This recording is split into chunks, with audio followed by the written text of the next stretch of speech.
In 1999, students Eric Harris and Dylan Klebold would embark on a massacre that would make history. People were getting shot all around me. And the name of one Colorado high school synonymous with tragedy. Children were running from the school at breakneck speeds, and I knew that the world had changed. As the clock ticked, That guy was in a black trench coat. Carrying the shotgun. the body count rose. They would pop underneath a table, they would say something like peekaboo, and they would shoot someone. And with it the question, why had these two young men waged war on their classmates and teachers? A bullet entered the side of my backpack, spun around and actually shot me in the back. And committed the world's most notorious killing spree. What caused them to have so much hatred they were willing to walk in and kill as many people as possible?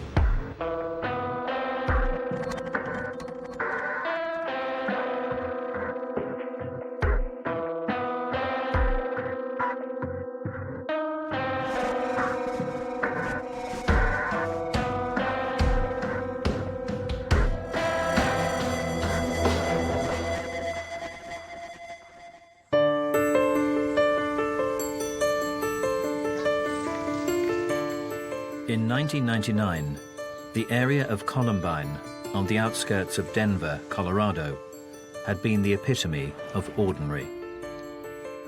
It's a suburban area. It's pretty quiet, not a lot of crime. It's overwhelmingly white, middle class, which is to say a very homogeneous place. But one spring day in 1999 would bring the unremarkable neighborhood worldwide notoriety. You know, April 20th of '99 was a typical day. I was eager to get my grades bumped up because I was 15 at the time, so getting a driver's permit was definitely on the horizon. The morning definitely was just a regular day. Starting my shift, I was an emergency response specialist. I just took regular phone calls to the sheriff's office, as well as the phone calls. Normal day, we had ran a couple, basic calls, medical calls. It was just like any other day. I went off to work. I was leaving that day for a conference in another part of our state. Tom's 15-year-old son made his way to Columbine High School. Daniel was a very shy kid. Very shy, very reserved, very sweet, a very lovable kid. He was someone who, even as a teenager, was not ashamed to give his mom a big hug. For fellow students, 16-year-old Craig Scott and his 17-year-old sister Rachel, the morning had not started harmoniously. My sister was in the car. She was honking her horn because I was making us late. And I had to have my hair just perfect. And we got into the car together, and she was kind of getting on to me about being late. And we got into an argument. This is the road that Rachel and I were on together to go to school. And Rachel would pull into here to drop me off. She was just asking me not to make us late all the time, and so we were kind of back and forth in an argument, and we pulled up to the school, and I got out of the car, and I turned and I looked at her, and I slammed the car door shut. And I walked in the school. I had no idea that'd be the last time that I'd see Rachel alive.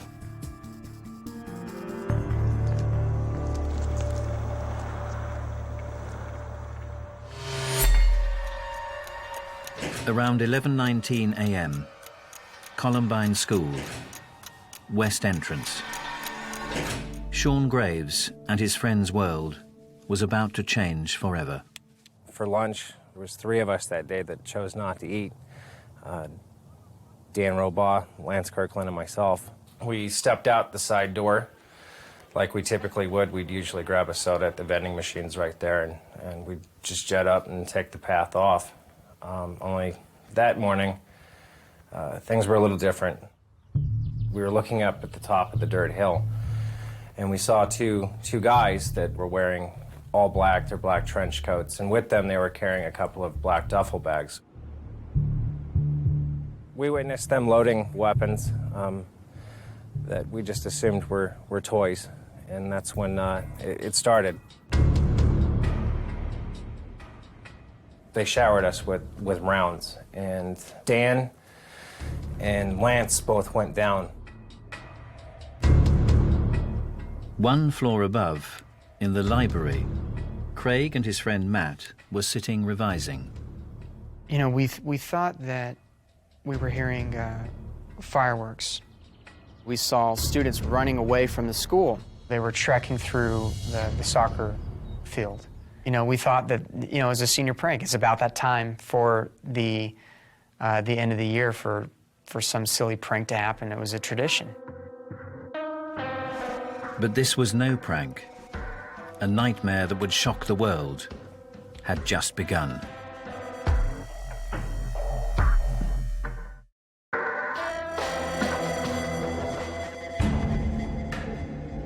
At approximately 11:19 a.m. on the 20th of April 1999, a deadly killing spree had begun at Columbine High School in Colorado. Outside the school cafeteria, 15-year-old student Sean Graves and his friends Dan and Lance were being fired on by two teenagers dressed in black trench coats. My body was completely behind a concrete wall, so I was protected. The only thing on me that was sticking past that was my backpack. A bullet entered the side of my backpack, spun around and actually shot me in the back and shot out my right hip. And at that moment, I lost my legs completely. I was paralyzed from the waist down immediately.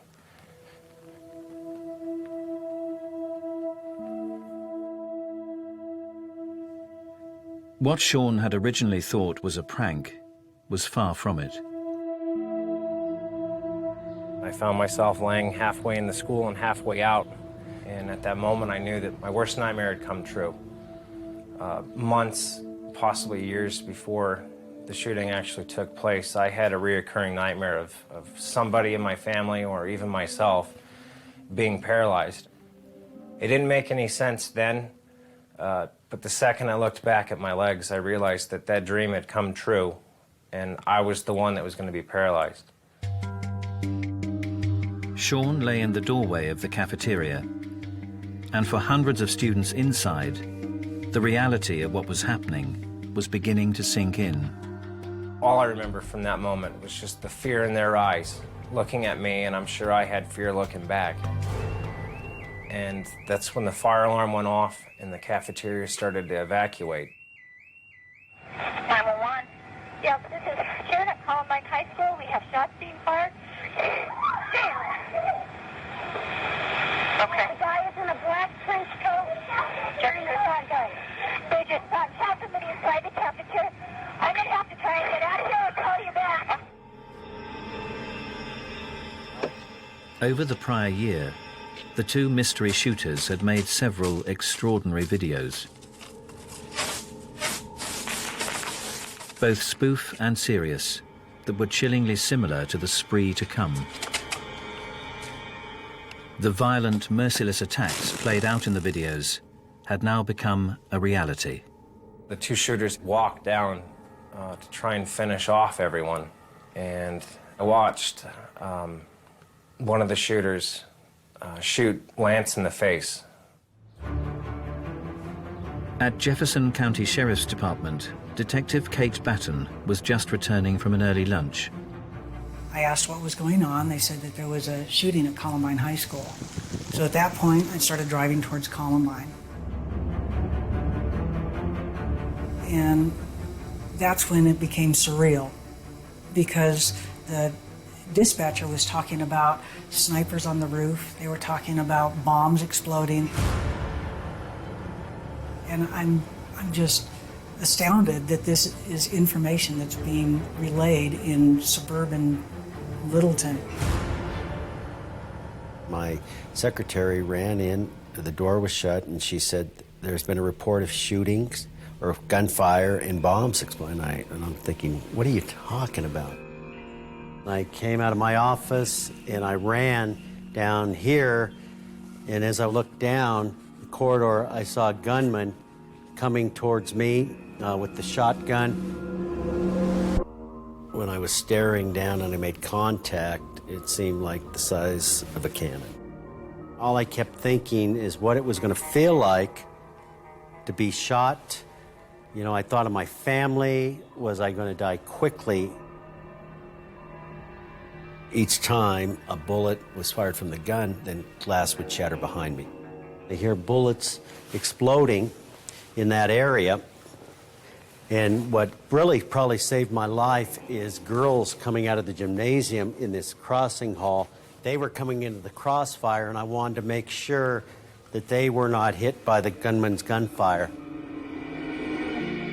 I ran down to this hallway, and I was able to get the girls into the gymnasium area. Emergency? Well, we just got a frantic call from my daughter saying he's chasing us with a gun, and then she hung up the phone, and you could hear the screaming in the hallways. Yeah. 6 weeks earlier, March the 16th, 1999, in the mountains south of Columbine. The two shooters recorded another video. This time, the weapons were real. That's a slug. Imagine that in someone's brain. Both were students at Columbine High School, just weeks away from graduating. Oh. Entry exit. 17-year-old Dylan Klebold and 18-year-old Eric Harris. No. Harris was a young man that was in advanced classes. You know, he had dreams of going to the military. He applied to enlist in the Marines. Klebold was a kid who a few weeks prior had visited one of the state universities in Arizona, so his plan was to go to college. Klebold was at prom 3 nights prior. Now both Harris and Klebold seemed intent on the destruction of the school and everyone in it. By 11:27 a.m., the two shooters were in an area near the library where Craig Scott and numerous fellow students were working. We're hearing the firecrackers. We're thinking that it's a prank. We're laughing, we're joking about it. And then that's when a teacher ran into the room. She ran over to the phone. She got on the phone to call the police. Jefferson County 911. The phone rings, and I had a caller on the other end of the line who stated that something was happening at Columbine High School. There is a student here with a gun. He has shot out a window. There was children in the library, and she wanted to obviously, protect them and take care of them. Under the table, kids! Heads under the table! She saw the shots happen. She knew this was serious. She knew this was real. Okay. We've got help on the way, ma'am. Okay. Oh, God. Stay in line with me. Oh, God. Kids, just stay down. I got underneath the table with my buddy Matt, and then my friend Isaiah. He came and he sat next to me. Still lying paralyzed in the cafeteria doorway, 15-year-old Sean could do nothing but listen. I can hear explosions going off upstairs, and I can hear people screaming, and I can hear gunshots just echoing throughout the school, and there's just chaos everywhere. I've got every student in this library on the floor. You better stay on the floor. We have paramedics, we have fire, and we have police en route. We were just sitting down to lunch, and the tones went off for a reported possible drive-by shooting near Columbine High School. My partner and I jumped into the medic unit and started heading towards Columbine. As we pulled up, several students running by, and one young gal had a bullet hole in her, I believe, right calf. We treated her. After several minutes shooting and throwing homemade bombs in the corridor outside, Harris and Klebold now approached the library entrance, where the teacher was under the desk, on the line to 911 dispatch. I remember trying to get her to close the doors and lock them to keep everyone in. Is there any way you can block the door so no one can get in? I do not. She's right outside that door. I'm afraid to go to the... That's okay. It was trying to keep her calm so that I could, figure out what was going on. I'm really sorry. He's right here. I think he's yelling at everybody to get up right now. He's in the library. I'll rip off your goddamn head! Dylan was a family friend of our kids for a long time. He grew up here, sort of. Dylan was here a lot. The kids met each other in the first grade and became best friends. Hey, what's going on, dude? This is Dylan. There were never fights. A lot of kids you have to send home after a while because, it gets with boys. It was great. The three of them got along great. He was a nice, gentle young man. Dylan Klebold was born in Colorado, and at the time of the shooting was living in his parents' designer home in a desirable natural area just outside the town.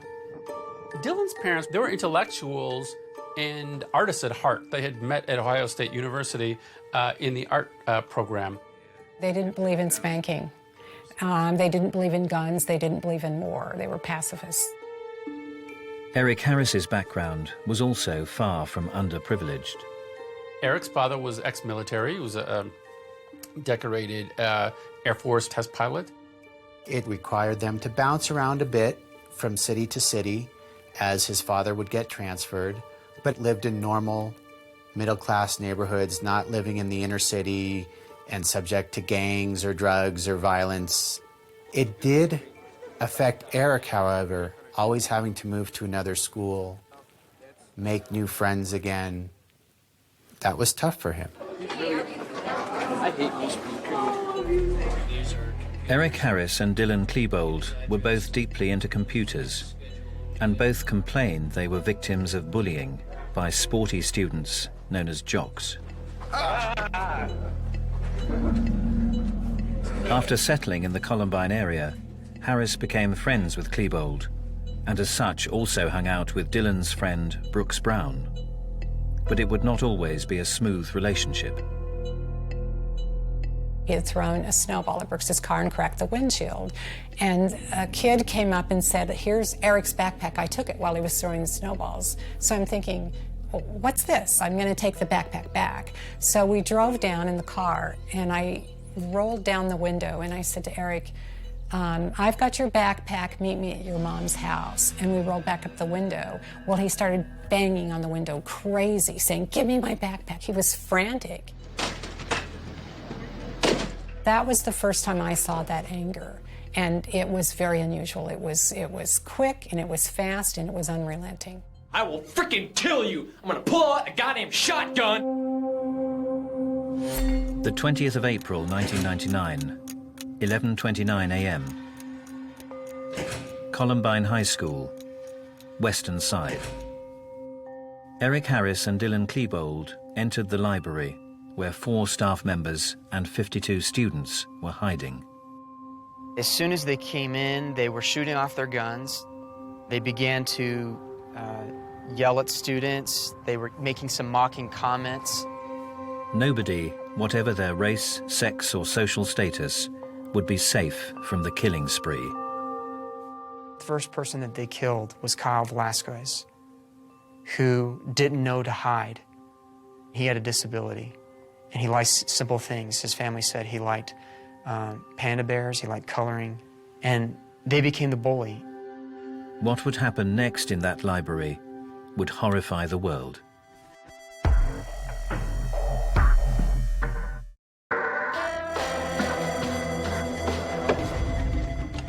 Throughout 1998 and early 99, Columbine High School students, Eric Harris and Dylan Klebold, had made a number of home videos themed around violence. On April the 20th, just weeks before they were both due to graduate, fantasy became reality. At 11:29 a.m., they entered the library.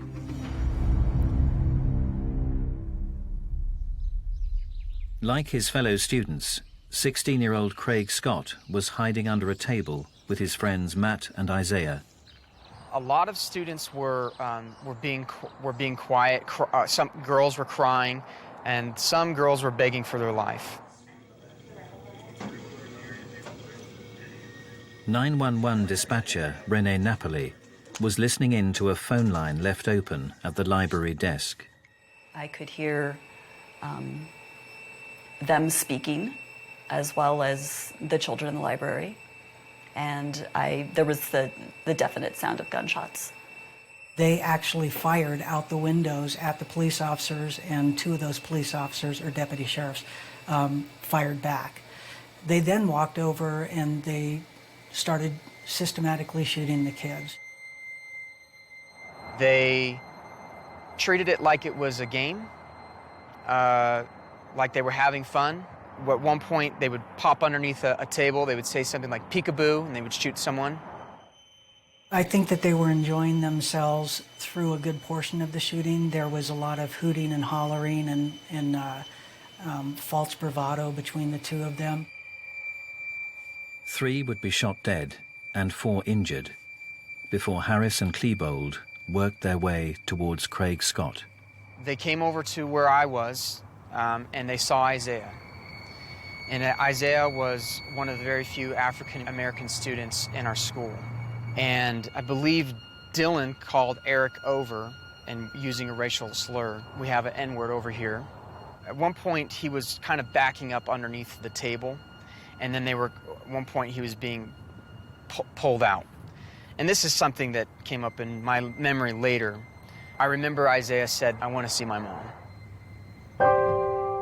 They shot Isaiah, and then they turned their gun towards Matt, and they shot Matt.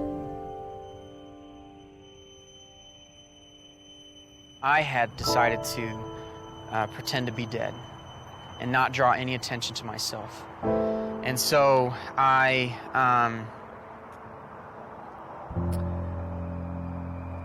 laid there, and I could hear their last breaths being taken.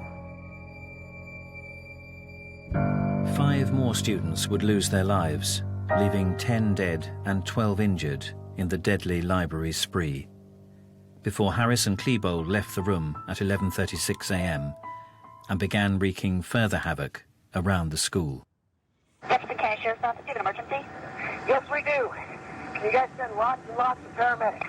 We have paramedics, we have fire, and we have police en route. SWAT sniper Sean Duggan was one of several law enforcement officers with children at the school. I got a page, and it said, all SWAT respond to a critical incident. So I have all my gear, and I'm trying to call my daughter, and she's not answering her page, and she was a senior in the school that day. So I'm a little frantic that she's not responding. Hundreds of emergency personnel were flocking to the school. There was ambulances and fire trucks and police cars and sheriff's cars parked everywhere. And children were running from the school at breakneck speeds as fast as they could. I was running for my life. And when I got behind the police car, I couldn't help but be thinking about Matt and Isaiah, because there was still a little bit of breathing, and I felt a little like a coward. Oh my God! I was under a table, and people were getting shot all around me. It was overwhelming to see the emotion on these kids' faces, and I knew that the world had changed. And there's so many people. Oh my God. Everybody was calling 911 from inside the school, from outside the school. So the information that we were getting was conflicting. As a sniper, you ask what your rules of engagement are. Is this a deadly force situation? And I was told if any high school age kids come out in black trench coats with weapons, they were to be shot. Amongst the confusion, the name of one suspect began to trickle out. I spoke to Brooke Brown, who's a student. Okay. He's given me good suspect information. I think this is the guy. Okay, what do you got for a name? Okay, last name is Harris. He was friends with him approximately 2 years ago, but then he started acting really strange. Okay. It would be revealed that Eric Harris's behavior had already been seriously worrying some people. Along the way, Eric did let out a lot of signs. He had on his website talking about how we wanted to kill all sorts of people, hundreds of people, wanted to kill everybody in Denver. And in particular, Brooks Brown, his former friend. Disputes like the incident with the broken windshield had put Brown on Harris's hit list. Brooks was supposed to pick Eric up for school, and Brooks was terrible with being on time, and Brooks slept in and didn't pick him up, and that was it. That was it. And I said to Brooks, can you smooth it over? And Brooks said, it doesn't work that way with Eric. And so that was the indication Eric doesn't forgive. He was an injustice collector. Dylan, who was still friends with, and had been lifelong friends with Brooks, warned Brooks to go to a website and see what was going on. He was posting threats about wanting to kill Brooks, and that's the thing we took to the police. And from when he started making the death threats, he wasn't allowed in our house anymore. We knew that Eric was dangerous. We did not know Dylan was When we turned them into the police, Eric was into pipe bombs, and he was talking about it on his website. There was actually a search warrant drawn up, but then was never taken before a judge to search Eric's house. That was never followed up on because there was another series of murders in the town where the person investigating sort of went off that case for a while and never picked it up again. X. But Harris and Klebold's plan involved something much worse than homemade pipe bomb grenades, as Sean Graves, still paralyzed and bleeding half inside the cafeteria door, was about to experience. I started hearing the gunshots getting closer, and that's when I realized that they were coming down the stairs in the cafeteria. They just kept getting closer and closer and closer, and I started hearing explosions. But every time there was a shot and then one of those larger booms went off, I flinched. Harris and Klebold's killing spree had not just been planned as a shooting. Before they had opened fire that morning, they had placed 2 large explosive devices in the canteen. They had been timed to explode at 11:17 a.m., and the 2 students had planned to wait outside to pick off any survivors fleeing the scene. Eric Harris had even gone so far as to study how many people were in the cafeteria at any given time during the lunch hour. So he set those bombs to go off when he would have the mass casualty. Approximately 450 is what he was estimating, and we had 455 kids down there. The bomb's timers had not worked, which is why Harris and Klebold had begun their killing spree with their guns. However, they'd not given up on their dream of blowing up the school.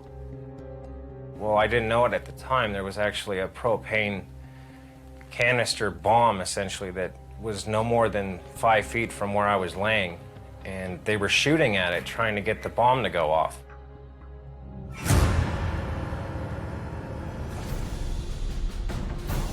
Their new attempts to detonate the bombs only succeeded in a relatively small partial explosion and fire. But they were a sign of a highly planned, premeditated suicide mission. These 2 students did not just snap.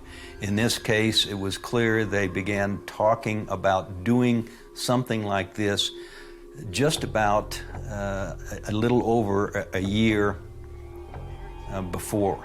Eric Harris's first entry in his journal, in his notebook, is April 10th, 1998. The first words I read, I think, kind of set the tone, and it was, I hate the effing world. You know, he's not talking about hating jocks. He's not talking about, you know, any kind of particular group. Later, he makes fun of just about everybody. People who drive too slow in the fast lane, people who say across instead of across, or, you know, mispronounce words, you know. Any trivial thing, you know, there's nothing too trivial for Eric to have contempt for you. Dylan also had a lot of writings and notes that he left. His centered around his emotions, his feelings, He clearly stated he was depressed. He clearly stated that his life was a mess. Dylan's journal went on for 2 years, and the very first page he talks about killing himself. He had a miserable perception of himself, and often at complete odds with reality. He was, in my mind, a classic adolescent depressive, or going through an adolescent depressive episode.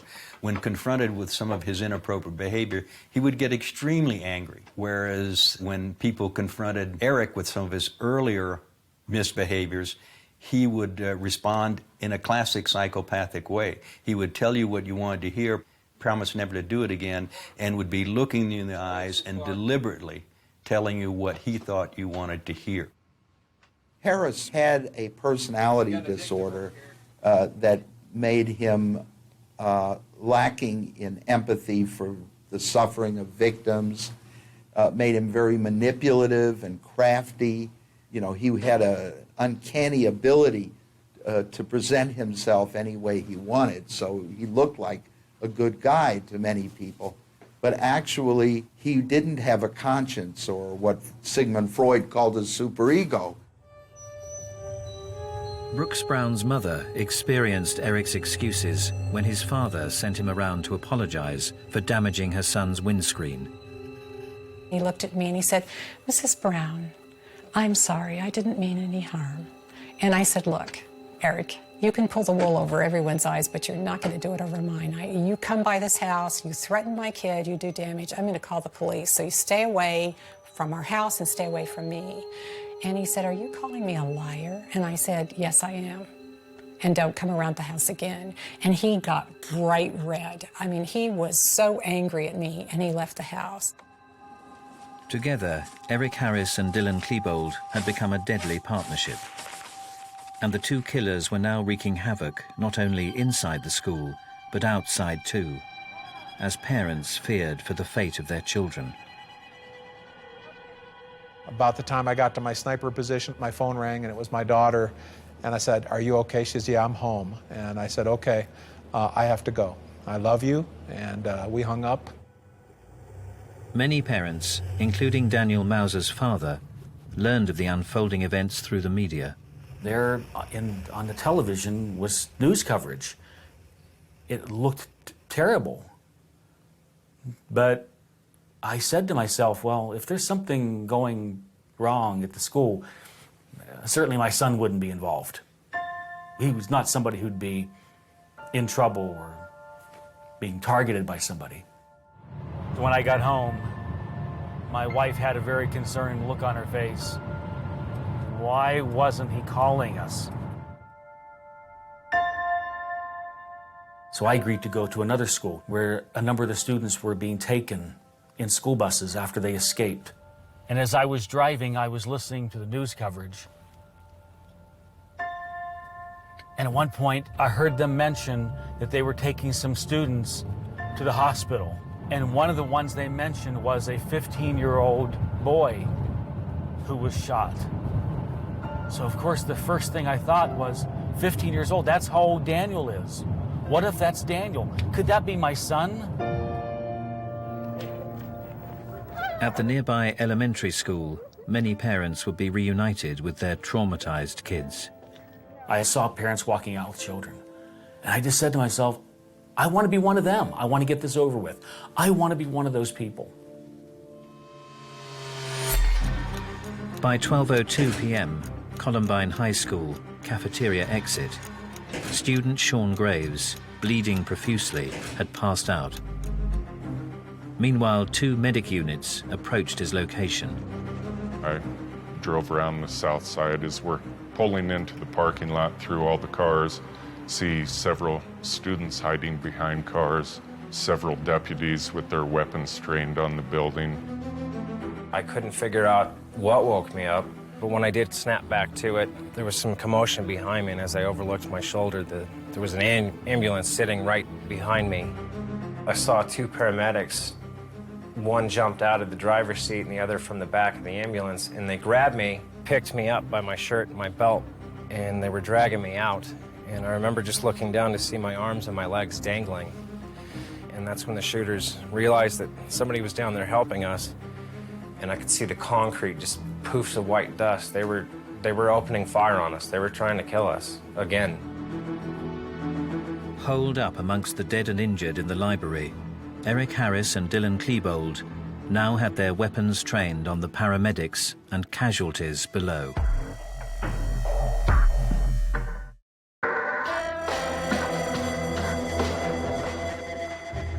By 12:02 p.m. on the 20th of April 1999, Eric Harris and Dylan Klebold had been running amok in Columbine High School for more than 40 minutes, leaving a trail of dead and injured in their wake.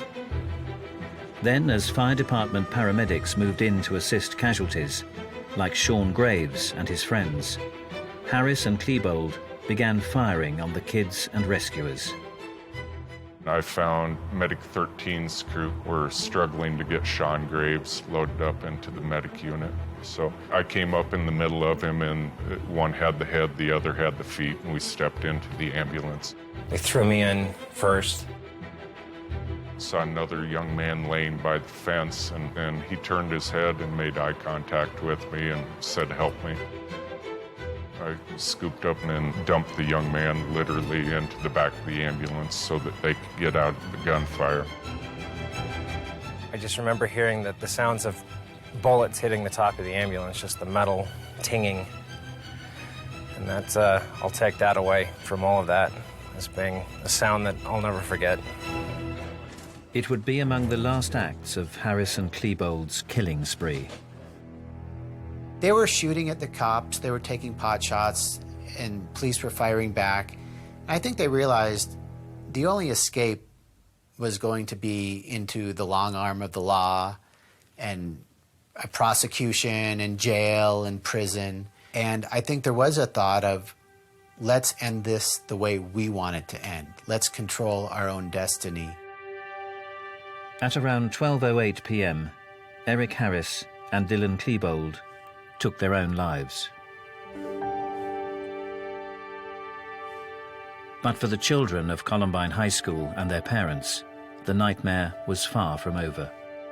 Kids would leave Columbine and they would be placed on a bus and reunified with their parents. And as the night went on, buses were not arriving and there were still parents left. After nothing happening for a while, they informed us that there was one last school bus that was coming. One last school bus with students. But for some desperate parents, clinging on to the hope that their children would return, there was to be no happy ending. Later on, the authorities confirmed to us that they made a terrible mistake. There was no last school bus. At the end of the day, we had 18 innocent people killed, which were 12 students and one teacher. And Harris and Klebold also dead by apparent suicide in the library. So we knew we had 15 fatalities, most of the fatalities in the library. For Craig Scott, who had suffered the trauma of having his friends murdered beside him in the library, there was worse to come when he learned of the fate of his sister. Rachel was the first one that was killed, and she had been killed right outside the school library. And I realized that when I ran out of the school, I had ran right by Rachel. And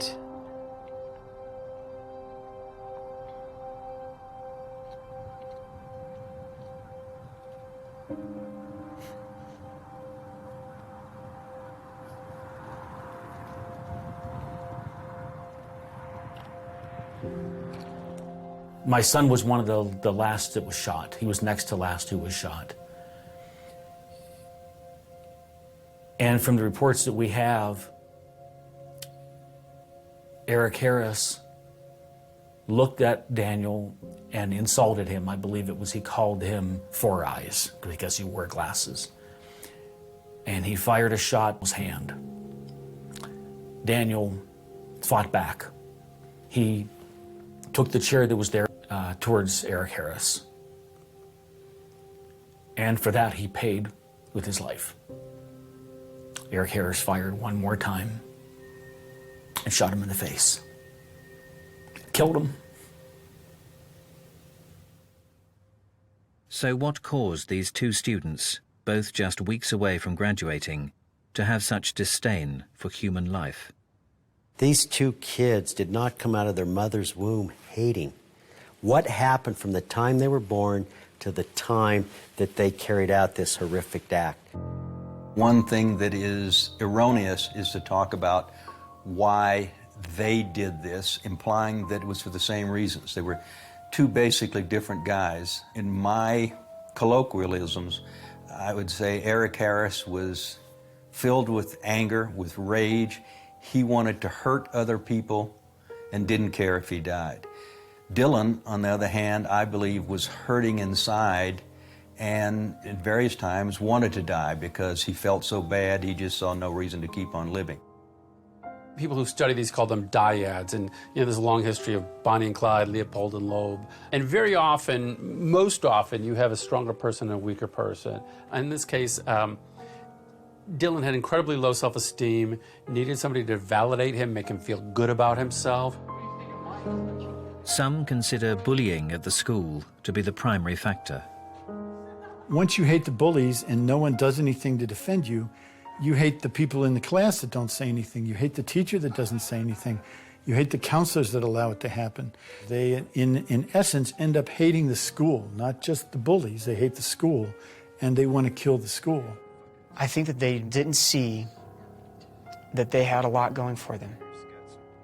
They became isolated, and that isolation and then exposure to a lot of negative influences in their life that they chose to focus on, I think really took them towards a darker and darker place. Harris was the dominant person who inspired the Columbine massacre. And I think Klebo went along to get along. It was that chemistry that created this insane circumstance where they were able to kill lots of people with moral impunity.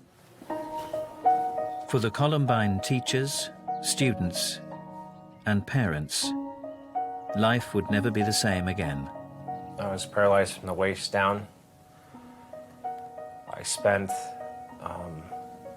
months in the hospital. They didn't foresee me ever walking again.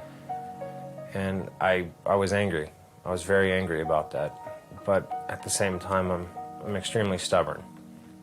So I didn't let that be the end of it. I made a goal for myself to walk across the stage at graduation. I wanted to be able to graduate knowing that I didn't let those two control my life. I didn't let them ruin my life. And I've actually been walking ever since. For 911 dispatcher Rene Napoli, who listened as 10 children were murdered in the library, the enormity of what she'd heard soon hit home.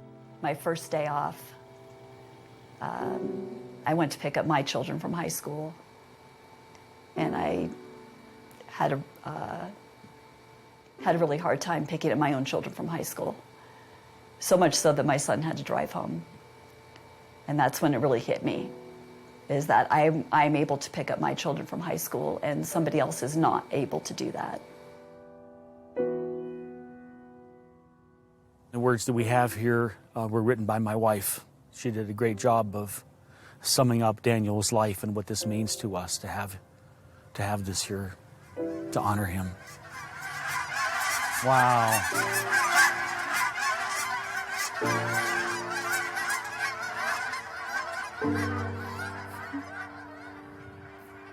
It's like they did it for Daniel.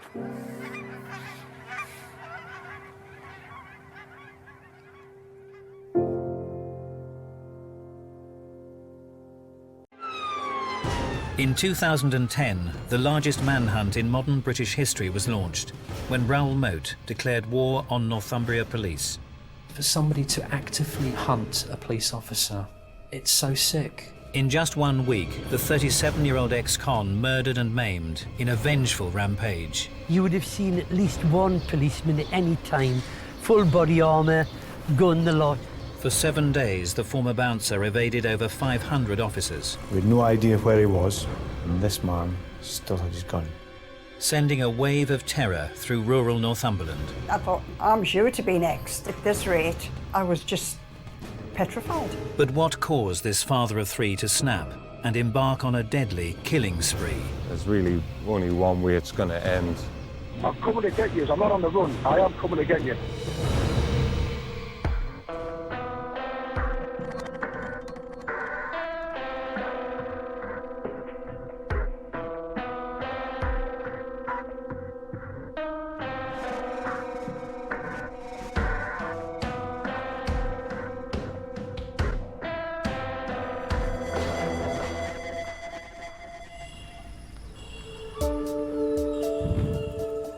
The 3rd of July, 2010, Newcastle upon Tyne, England. A city known for its industrial past and vibrant nightlife. Over the years, Newcastle has acquired a real reputation as a party city. It's incredibly popular with stag do's and hen do's, and there's a really vibrant nightlife. It's got a reputation as being a very friendly place, and it's the sort of city where you will run into the same people in the same pubs and clubs. It's by no means a crime hotspot. In fact, it's a really safe area to live. So to experience what we experienced in July 2010 was way out of the normal for this area. As Friday night became Saturday morning, revellers filled Newcastle's clubs and bars, unaware that just 7 miles away, one party was about to come to a tragic end. 2:30 a.m. Birtley. The sound of gunfire was about to ring out through the quiet residential streets. Following a night out at a local bar, Samantha Stobbart and Christopher Brown visited a friend's house. Samantha and her new boyfriend Christopher were enjoying a social evening with her parents and friends. The young couple were unaware that an armed man with deadly intent was hiding in wait outside.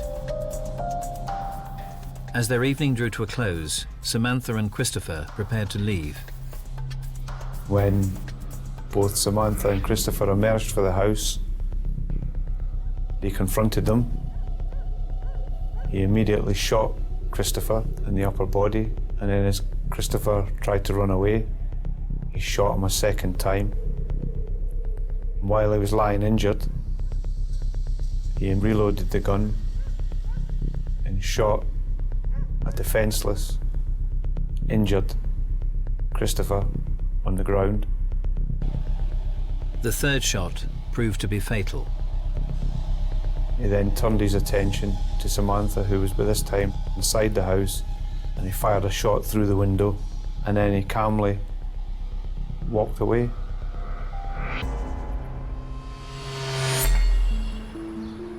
With one dead and another critically injured, local journalist Sophie Doughty was one of the first to report on the deadly spree. The 3rd of July in 2010 was a normal Saturday shift for us, or so we thought when we came in. We rang around the emergency services, got caught up with anything that had been happening overnight, and told us that there was an incident going on in Birtley. When police started releasing details, they described it as a domestic disturbance. When we got to the scene, local people were telling us that a man had been released from prison, come out there, shot his ex-girlfriend and shot her new partner. As the morning wore on, we were asking people, well, do you know who her ex-boyfriend was? And the name Raoul Moat was mentioned.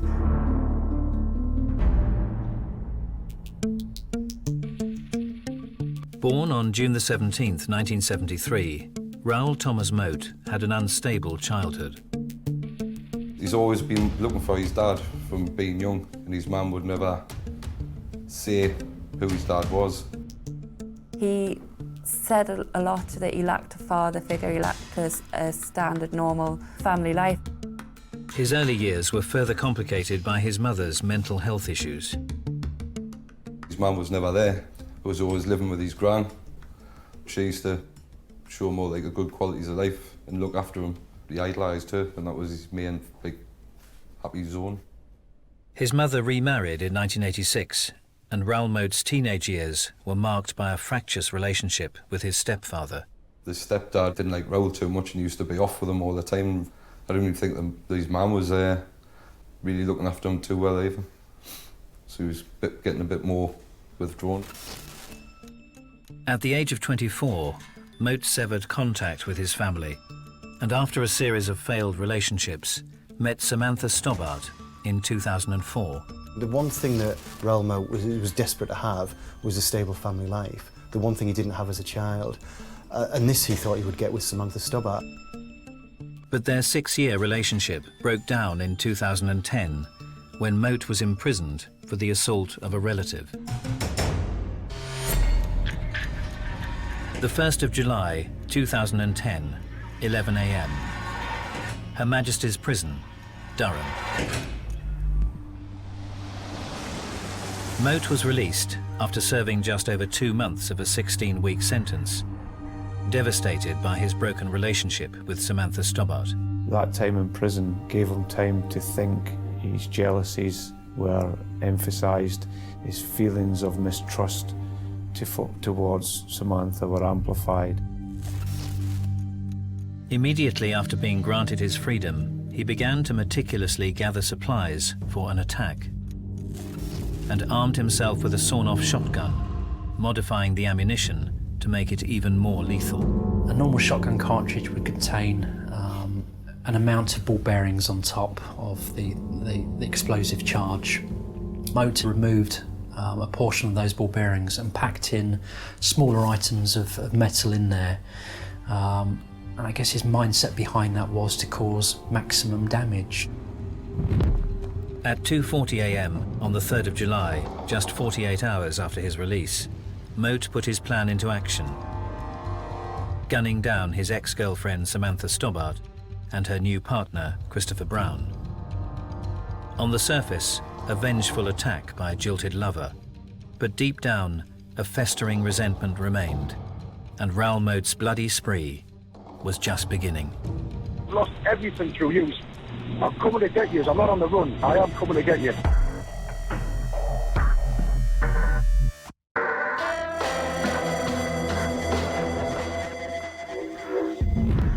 The 3rd of July 2010, Bertley, Tyne and Wear, watched over by the iconic Angel of the North. Overnight, this small town had become the scene of a violent crime.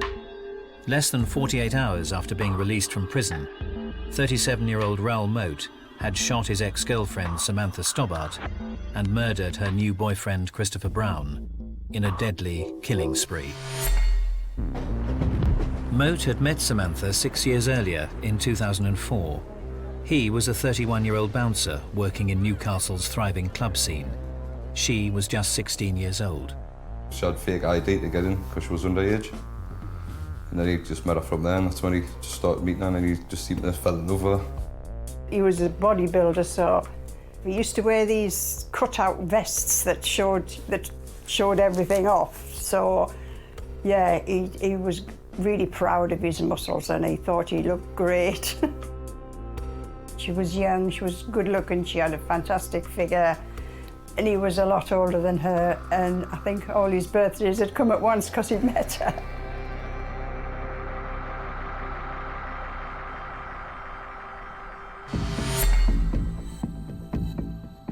After 6 years together, Samantha gave birth to a baby girl, and Moat became a father once more, having also won custody of 2 daughters from a previous relationship.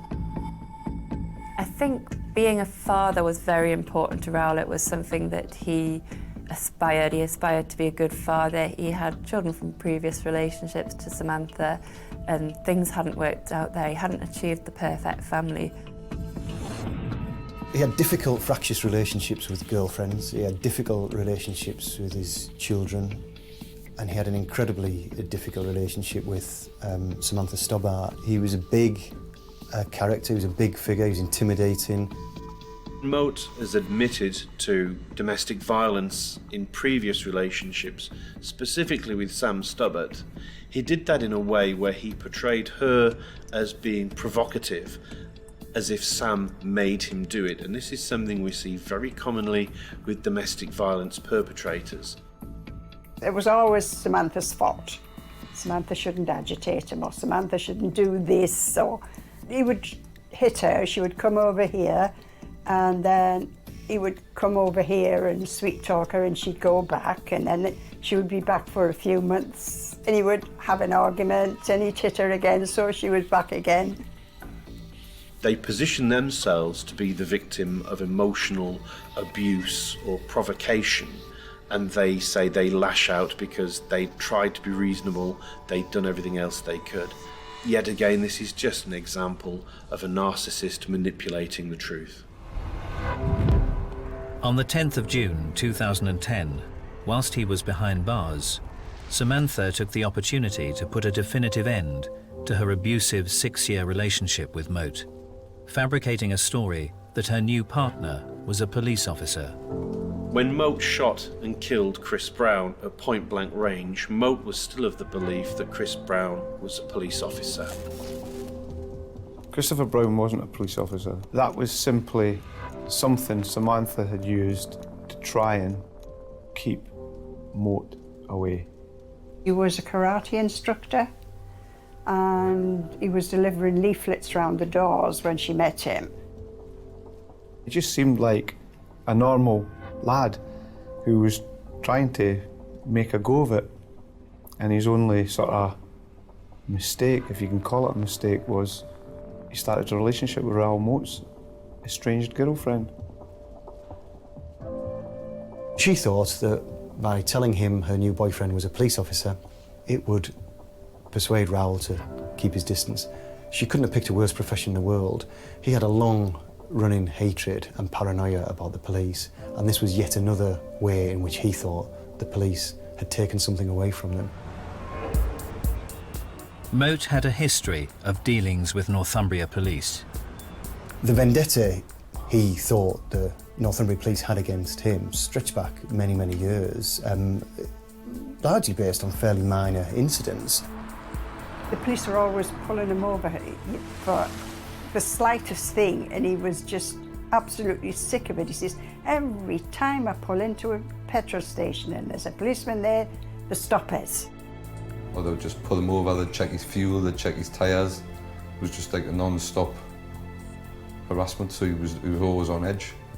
He became very paranoid about the police. His house had CCTV cameras around it. He recorded all his phone calls with social services and with the police. He blamed them for his businesses going bust. He blamed them for constantly being harassed. I said, well, they must have some reason. He says, I've never done anything. I think for Moat, that was his default setting. When something didn't go right in his life, he blamed the police. And he only had one route left to take in his eyes, which was to take revenge. 29 minutes past midnight, July the 4th, less than 24 hours after the shootings in Berkeley, Raoul Moat made a chilling phone call to the communications centre at Northumbria Police Headquarters. Hello there, this is the gunman from Berkeley last night. My name is Raoul Moat. What I'm phoning about is to tell you exactly why I've done what I've done, right? Now, my girlfriend has been having an affair behind my back with one of your officers, this gentleman that I shot last night. Northumbria Police had received one phone call from Raoul Moat, effectively making full admissions to shooting Christopher Brown, admissions to shooting Samantha, but more worryingly and sinister, declaring an effective war, if you like, on Northumbria police officers. And you police have took too much off me over the years. I'm coming to get you. I'm not on the run. I am coming to get you. I've lost everything through you, right? Just won't leave us alone, right? Because I am hunting for officers now. Earlier that evening, Traffic Officer PC David Rathband was starting his late shift, with the force under heightened alert for the spree gunman from the previous night. David was a very proactive police officer. He completely understood the job. It's what he wanted to do. It was his calling, I think. 45 minutes past midnight. Moments after Moat's phone call to the police, PC Rathband was sitting in his patrol car, unaware that his life was about to be turned upside down. David had decided to sit up on the A1, one of his favourite stopping points, to sit up somewhere where it's very busy, where there's a high volume of traffic coming past and waiting. That's what it all comes down to, playing the waiting game. Then maybe that opportunity for that vehicle, that one vehicle you're looking for, will come past. Unfortunately for David, that night it did. PC Rathband was unaware Moat had changed vehicles and was now travelling in a black Lexus. The vehicle he was expecting or hoping to see had been dumped earlier on that day. That intelligence hadn't got out yet. And so David was effectively sat there waiting, looking for something that wasn't going to come past. The individual he was looking for did, though, in another car, and that's when it all went horribly wrong. Just moments after making his call to the emergency services, Moat's threat to the police became a brutal reality as his sickening spree continued. Moat, it transpires, drives past and sees David sat in his police car on his own, and decides to stop just on the on-slip for the motorway. He got out and, carrying a sawn-off shotgun, he crept up to a marked police car. PC Rathband was aware that somebody was behind his car. He turned, looked, and saw this large man holding a gun, pointing at him through the passenger window, and his last thought before he was shot was, "Oh no, it's Raoul Moat." And for that split second, he knew what was about to happen.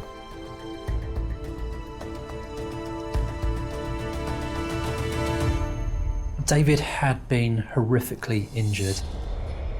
He'd been shot twice in the face. He was left blind there and then. It's not the done thing, is it, to shoot a police officer? There's a line there that people don't cross. For somebody to actively go out and hunt a police officer, it's so sick. Leaving his third victim fighting for his life, Raoul Moat disappeared into the night amidst fears that his spree was far from over. There was a real sense of concern that PC Rathband wasn't going to be the final victim. Minutes later, an agitated Moat called Northumbria police once more. I'm just telling your officer that they're rolling over to the west end of Newcastle. Yes. Well, absolutely not going to stop. You're going to have to kill me. Right. And I'm not going to stop. He rang again, making it clear that he was responsible for shooting David Rathband, and again emphasising that he would be willing to shoot more police officers. He will come looking for us. The gunman's behaviour was becoming increasingly irrational. Northumbria police called an emergency press conference in an attempt to reach out to Moat. You have told us that the police are not taking you seriously. I can assure you we are. I want you to know that you have our full attention. Innocent people have been hurt. This must stop now. With one dead, two in a critical condition, and with clear intent to kill again, the elusive Moat needed to be caught before his killing spree claimed further victims. We had no idea where he was. We had no idea where he was hiding out. And every inquiry that we made that was an attempt to secure his arrest was going to involve specialist firearms officers. There was a major manhunt then was launched, and it became apparent that, you know, it was a story that none of us had ever experienced before in our careers. In the period when we didn't know where Raoul Moat was, you know, there were armed police raids going on all over Tyneside, and it was moving all the time, but still there was no sign of Raoul Moat. And I was completely terrified. That week the police were looking for him, and I just never went to bed. I slept on the settee for the full week. was just terrifying.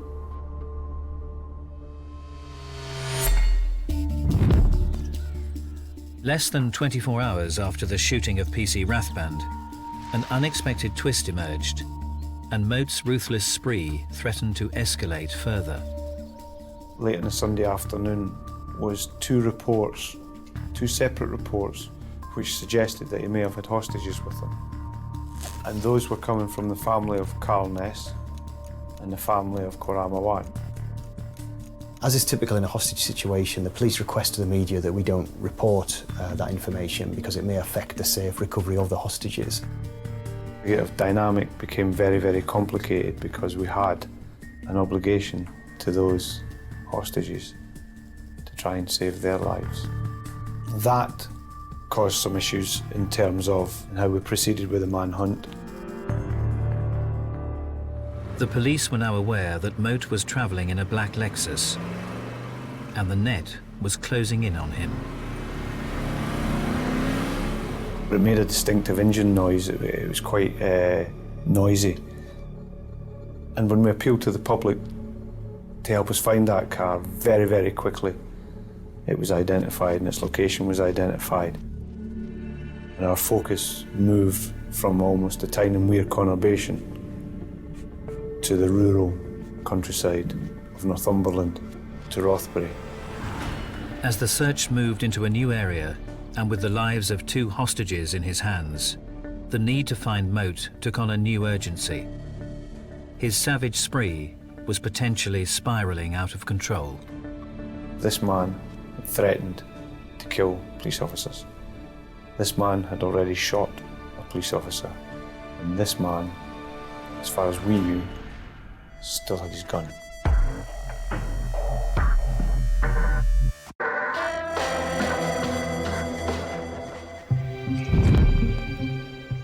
"29 minutes past midnight, the 4th of July 2010.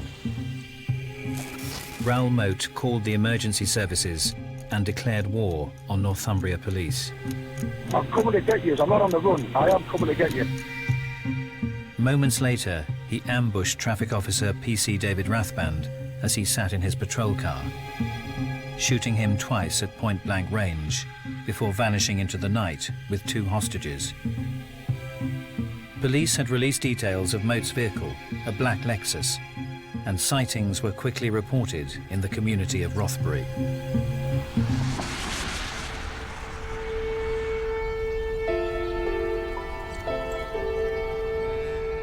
Less than an hour outside of Newcastle, this small market town sits in the rolling hills of Northumberland. If you drive north through Newcastle, Rothbury's the first nice place you come to. It's everyone's idea of a little village in the hills. It's quite quaint. Everybody knows everybody else. It's a really tight community. It's just a lovely, wonderful place, and it's just beautiful. But Rothbury was about to become the focus of the world's attention. Until the police car rolled up the street, it was just an ordinary day, and I think the last thing we expected was to have anything to do with the whole Moat saga at all. On the morning of the 6th of July, 3 days after Moat's spree had begun, the black Lexus was found abandoned in a local car park. Just got to the office and I got a phone call to say, Raoul Moat's car's been found in Rothbury, get here now. I just thought, oh my God, this is big, this is huge, this is something that's never happened before in our paper's history. The hunt for the gunman and his hostages intensified as police resources poured into the immediate area. When it first started, if you look down here, you would have seen at least one policeman at any time. Full body armour, gun, the lot. The manhunt would soon reach unprecedented levels, involving over 500 officers. A 2-mile exclusion zone was set up in the Rothbury area. Anything that involved a sighting or any arrest of Raoul Moat was going to involve the use of armed police officers. There was no other way to do it. With the police on high alert for a potential hostage standoff, the story was about to take an unexpected turn. Raoul Moat had already revealed that he had taken some hostages, but it became apparent as well that the police were unsure as to whether they were hostages or accomplices. Carl Ness and Karam Awan were in fact in collusion with Moat. They had each delivered 2 messages to their families. One appeared to be a genuine hostage letter, but the second was a note explaining that they were actually in the safe hands of their friend, Raoul Moat. Their concerned families submitted these letters to the police. While we were quickly trying to get our resources moved, Moat was able to melt into the countryside, whereas Ness and Awan tried to make their escape along the open road. The police helicopter was very quickly above them. One police car drove past them with an officer in to possibly identify them. Once he did that, he radioed to colleagues who followed in a second police car, unmarked, to throw a thunder flash at their feet. This momentarily stunned them, and other officers came out and arrested them at gunpoint. With Ness and Awan in custody, the full extent of their involvement in Moat's spree started to become clear. Raoul Moat and Carl Ness were close friends, Awan less so, but they went with him on his exercise of revenge and murder. They drove him around on the night that he shot PC Rathband. Carl Ness was with him and drove him to Samantha Stobbart's house. So there's no doubt that they were fully involved. Footage emerged that revealed the movements of Moat and his accomplices before and during his spree. They're caught on CCTV, buying him things from Tesco and places. They even, to them it seemed like a bit of an adventure. They were buying like barbecue sauce and all sorts of everyday items to help Moat. But what led 2 men to assist Raoul Moat in his vengeful rampage? He was highly manipulative. He was able to make people feel as if they were in the wrong, as if they'd wronged him, and that gave him leverage and purchase to get other people to do what he wanted them to do. They were very unusual characters in this because they didn't seem to gain anything other than, in a way, looking up to Moat. They wanted to impress him. They were more than willing to help him carry out these horrific acts, and there was nothing in it for them. Carl Ness, a bodybuilder and former nightclub doorman, had known Moat for several years, having also worked as a bouncer in Newcastle. During Moat's incarceration, Ness had been in regular contact with Moat through prison visits and telephone calls. But one conversation was really interesting in that he asked Ness to get a particular individual to visit him while he was in prison, because he was an individual who could get him what he described was a car with 6 wheels. And when we looked at the people involved, my only explanation for a car with 6 wheels is a gun and the associated ammunition.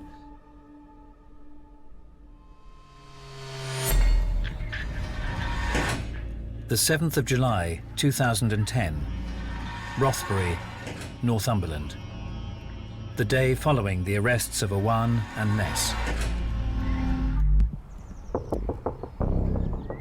With Moat still at large, police discovered a makeshift campsite where he'd been hiding out. Amongst the debris, a disturbing message from Moat was found, forcing the police to take urgent action. The police called us all in for an emergency press conference and told us that they had found a dictaphone that Moat had left in one of the places that he'd been camping out. On that, he gives details of the fact that he's been following the media coverage, that he'd been angered by it. He was getting very, very agitated by the way he was being portrayed in the press.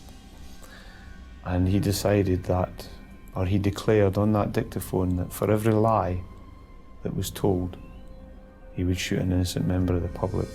Information has now emerged that Mr. Moat has made threats towards the wider public. Fearing for public safety, a media blackout was imposed. Police told us about this threat and the request to not publish the material that might upset Raoul Moat. When they explained the reason why, I think it was a collective draining of colour from faces, because none of us wanted to put anyone at any further risk than they already were at.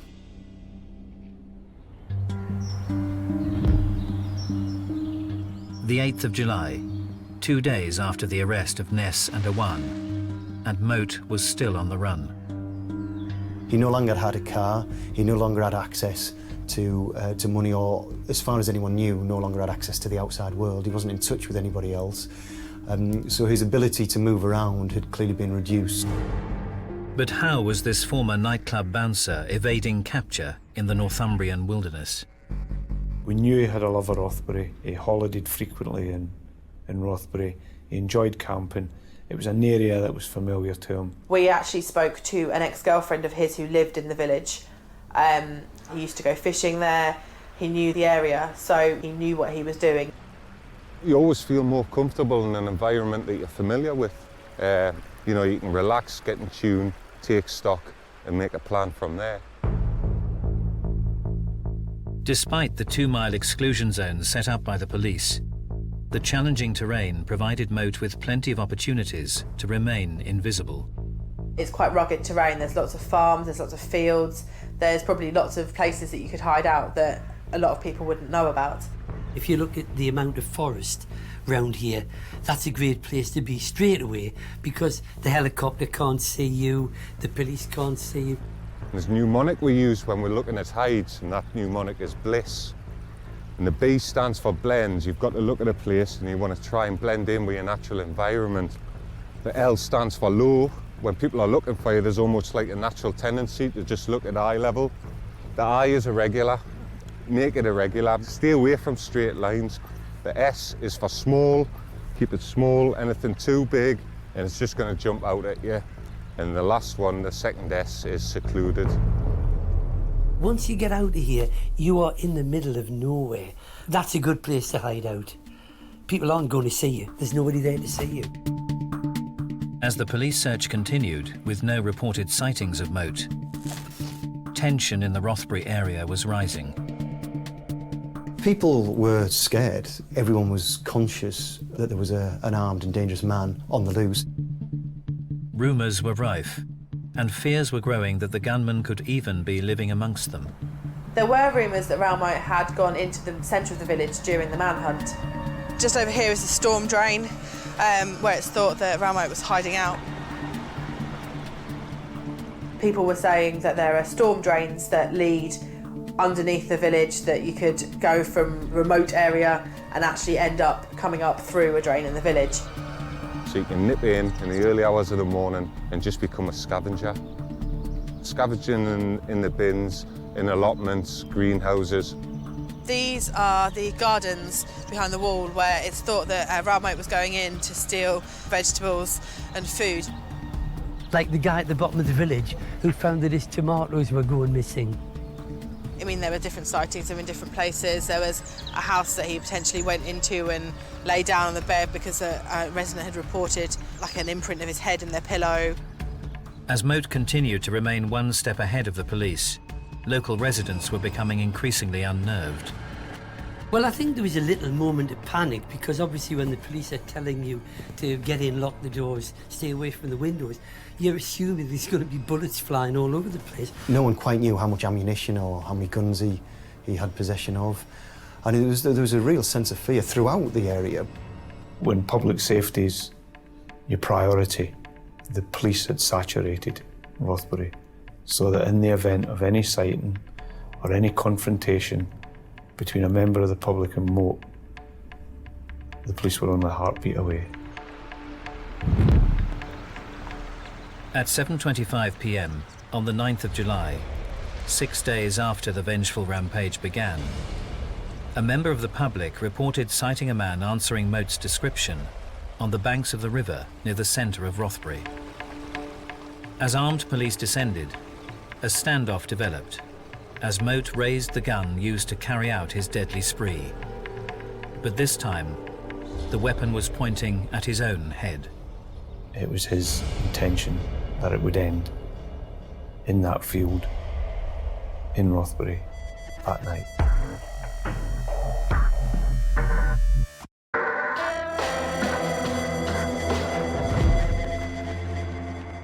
At 2:40 a.m. on the 3rd of July 2010, Raoul Moat embarked on a vengeful killing spree, leaving 1 dead and 2 more critically wounded. Moat's car was finally found abandoned 3 days after his rampage began in the quaint Northumbrian town of Rothbury. 7:25 p.m, the 9th of July, Rothbury Riverside. Having evaded capture for a further 3 days, a member of the public reported sighting Moat on the banks of the River Cucut.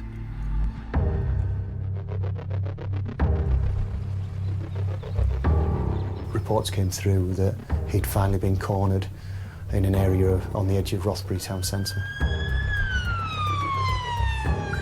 Press and public were immediately cleared from the area as armed police descended on the scene. Ladies and gentlemen, for your own safety, I need you to move back. Move back. Raoul Moat was just in front of the tree over there. Police were kind of on this road here. Being local, we knew straight away where it was, and we knew he wasn't going to get away. He sunk to his knees, put the gun to his head, and the next final hours of Moat's life were played out on the riverbank. As the standoff between police and Raoul Moat unfolded, the nation was captivated by rolling 24-hour news. It was a waiting game during the hours where there was a standoff between Moat and the police. It was live on every news channel that there was. And as journalists at the newspaper, all we could do was watch and wait. Just being glued to the television at night and waiting for things to happen. The whole world seemed to be transfixed on what was happening in Rothbury. That whole process of getting him to surrender was happening, and it went on and on. This is where the standoff took place. It was around this area here. It's where Raoul Moat was with the gun underneath him. Our armed officers, our negotiators were there for the long haul. Behind the scenes, police had been analysing Moat's behaviour throughout the spree, preparing for every eventuality. Because Moat had made contact with us a couple of times on telephone, there was always the likelihood that we were going to confront him face to face. So a team of negotiators had been working all week for that eventuality. They knew his background, they knew what made him tick, and they knew what annoyed him.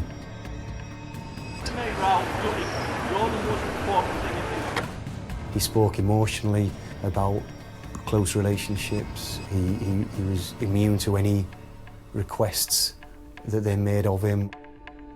And start trying to persuade him that killing himself was not the only option. After 6 hours of negotiation, the mood of the stalemate changed as Moat became increasingly agitated. Couldn't really see what was happening, but you could hear that there was a commotion. At that point, it was clear to everybody present that he had made his mind up, that he was ready to finish the whole episode. The police attempted to incapacitate Moat with a shotgun-style taser. At about 1:15 in the morning, about 6 hours now after the standoff had started, there were a couple of sounds which clearly sounded like gunshots, and there were a couple of shouts. It wasn't quite clear at that point, as the story broke, as to what had happened. Was it Moat committing suicide? Was it the police trying to take action? At approximately 1:15 a.m, almost immediately after the police tasers were discharged, Raoul Moat fired the final shot of his killing spree. Shortly after, an ambulance crew took him to Newcastle General Infirmary, and shortly after his arrival there, it became known that he was actually dead, and he'd taken his own life with the shotgun that he'd had with him throughout that week. After the biggest British manhunt of a generation, involving over 500 police officers and costing Northumbria Police in excess of £1 million, Raoul Moat's ruthless rampage was finally over. With him, it seemed as though it had come to a point where he didn't have anything. And when you get to that point, when you start feeling like that, then there's really only one way it's going to end. And he had actually said to the negotiators that it was his intention that it would end in that field in Rothbury that night. Once you come out of an environment like this, particularly on your own, it gives you a lot of time to self-reflect. Come the end of it, I think because he'd been out for 3 days in a while, I think he kind of thought hard about what he's done and who he's let down, including himself. And I think that's why it ended the way it did. I think it had finally come to it, and he'd just hit the point of no return. In the wake of Moat's bloody violence, one question remained. What drove the former bouncer and bodybuilder to commit these terrible crimes? Moat was an individual who could not cope with all of the things that were happening to him that were going wrong.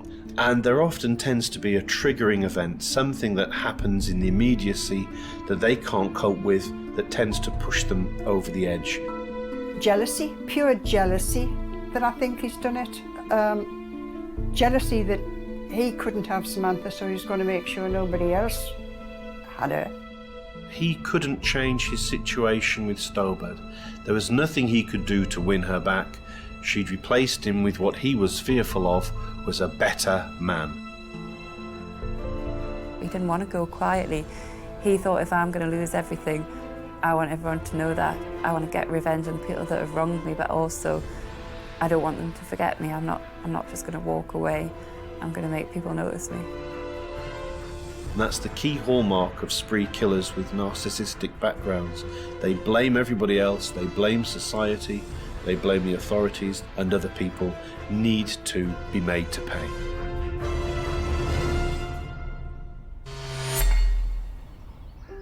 The 29th of February 2012, 19 months after the devastating spree.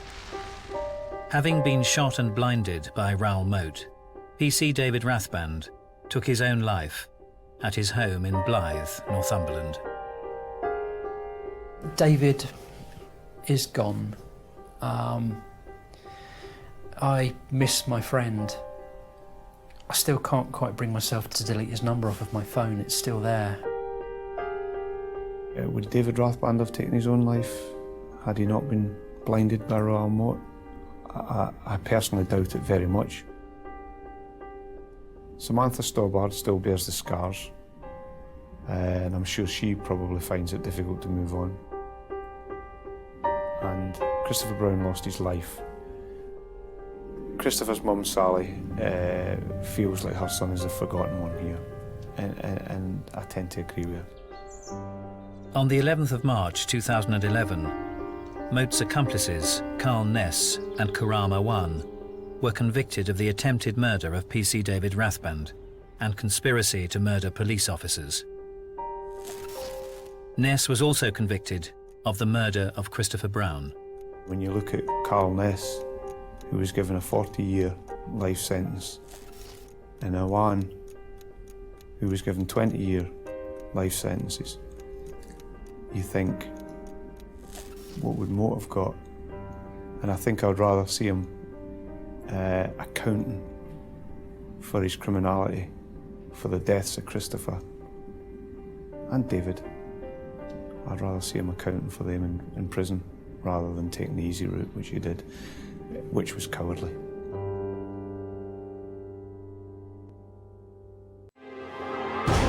In 1997, world-famous fashion designer Gianni Versace was gunned down in the street. We went outside, he's on the steps of the house. Who would have done something like that? It was the culmination of a 3-month, 2,500-mile rampage. I quickly realized that this was much, much bigger than anything we had ever dealt with. As the clock ticked, the body count rose. He was like right there. Boom. It was horrifying. Even 16 years doesn't change things. And with it, the question, why had Andrew Cunanan, a good-looking and popular young man, embarked on this devastating killing spree? To think that Andrew killed Gianni Versace was just about the most preposterous thing that anybody could ever tell you.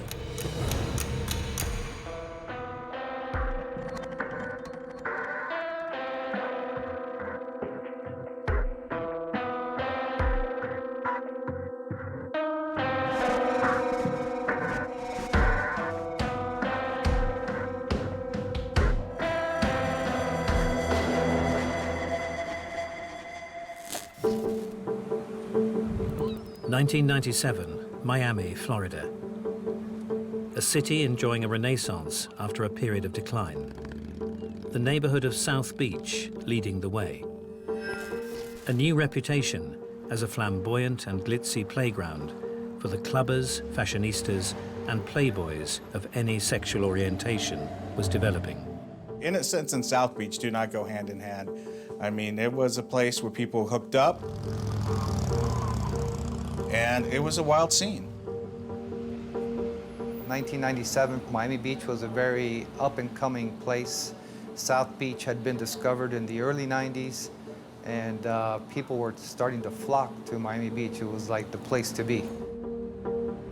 People were paying big money for rooms that were once $1 a night. There were hundreds of dollars a night.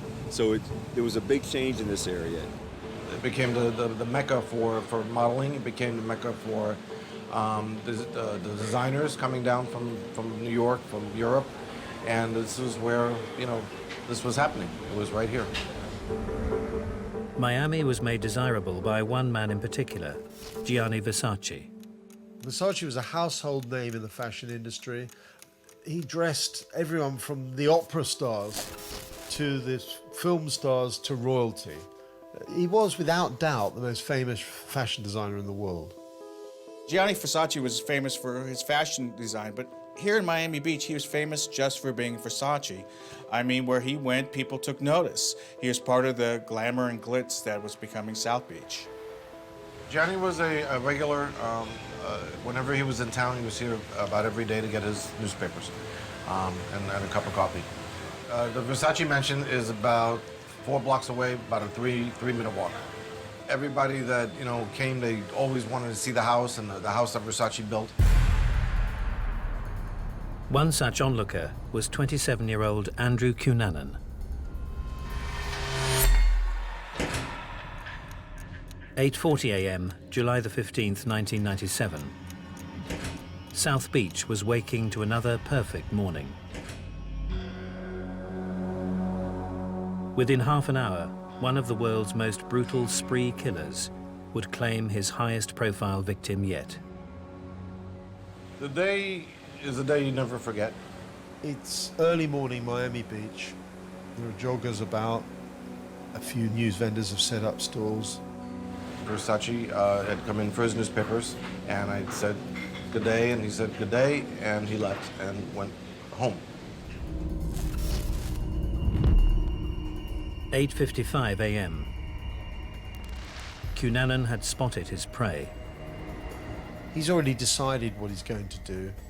He's got the gun in his pocket. He's not drunk. He's not high on drugs.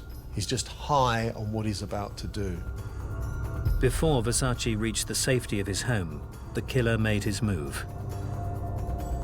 Versace was allowing himself into his own gated quarters. He snuck up behind him and shot him at point-blank range.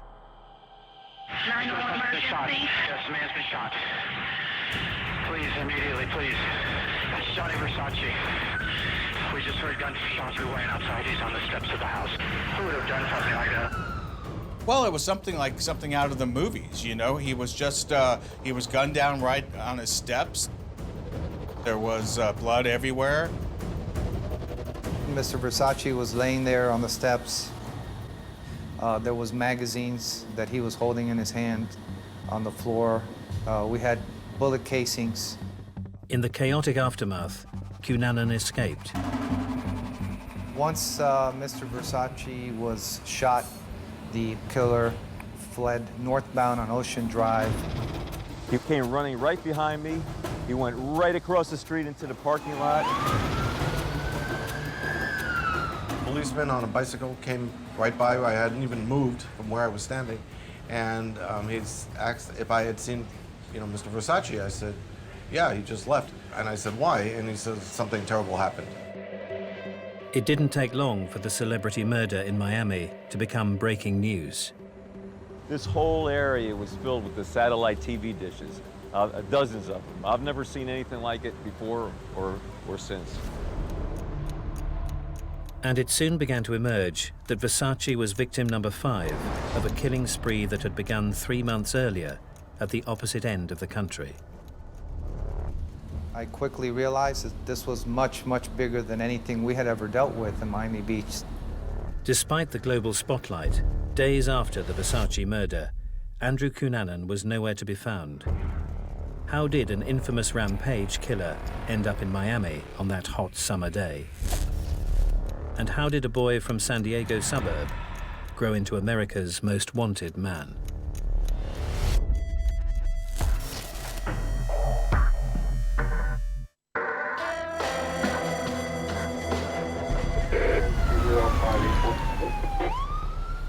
Miami, Florida, and the brutal slaying of fashion designer Gianni Versace has rocked America. He is the latest victim of a 3-month, 5-state bloody rampage. What had driven Andrew Cunanan to commit his killing spree?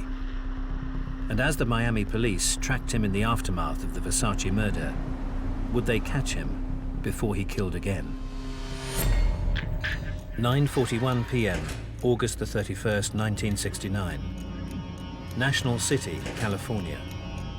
Andrew Cunanan was born the youngest of 4. Indulged by his parents, Cunanan was brought up in modest surroundings to a Filipino father and devoutly religious mother in a crime-ridden suburb of San Diego County. They were not of terrific means by any stretch of the imagination. Pete Cunanan, his father, was a stockbroker. His mother, Mary Ann Cunanan, she was a bit of a doting mother. It was only when his mother, Mary Ann, inherited some money from her father that the family were able to afford to move slightly upmarket to an area that wasn't as dangerous, wasn't as dirty. From the start, his father in particular encouraged the young Andrew to be status conscious and instilled in him a sense of self-confidence that would last a lifetime. Andrew Cunanan's first day at high school was not in rough National City, but in one of California's wealthiest seaside communities. Like many immigrant parents, they wanted their son to have a better life than they had had in the home country, and they were willing to sacrifice and be sort of submissive and subservient to Andrew so that he could have the lifestyle that they would wish for their progeny. The esteemed Bishop's was one of the country's top college prep schools and a breeding ground for future movers and shakers. I remember Andrew at Bishop's.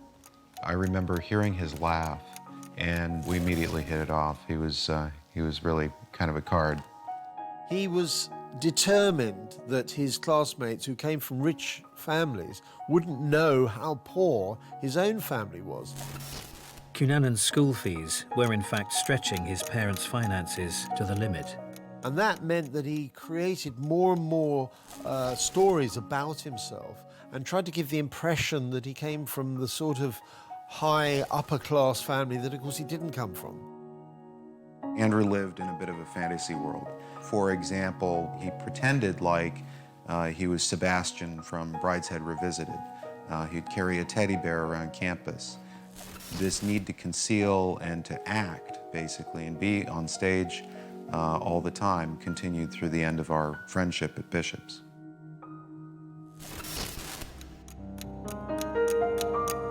Cunanan's charisma and good looks were powerful, and he wasn't afraid to use either.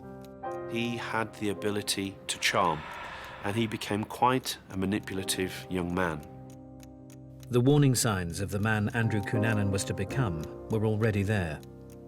His psychopathic tendencies started at that early age because he became adept at being a shallow face, a different persona for what the situation required.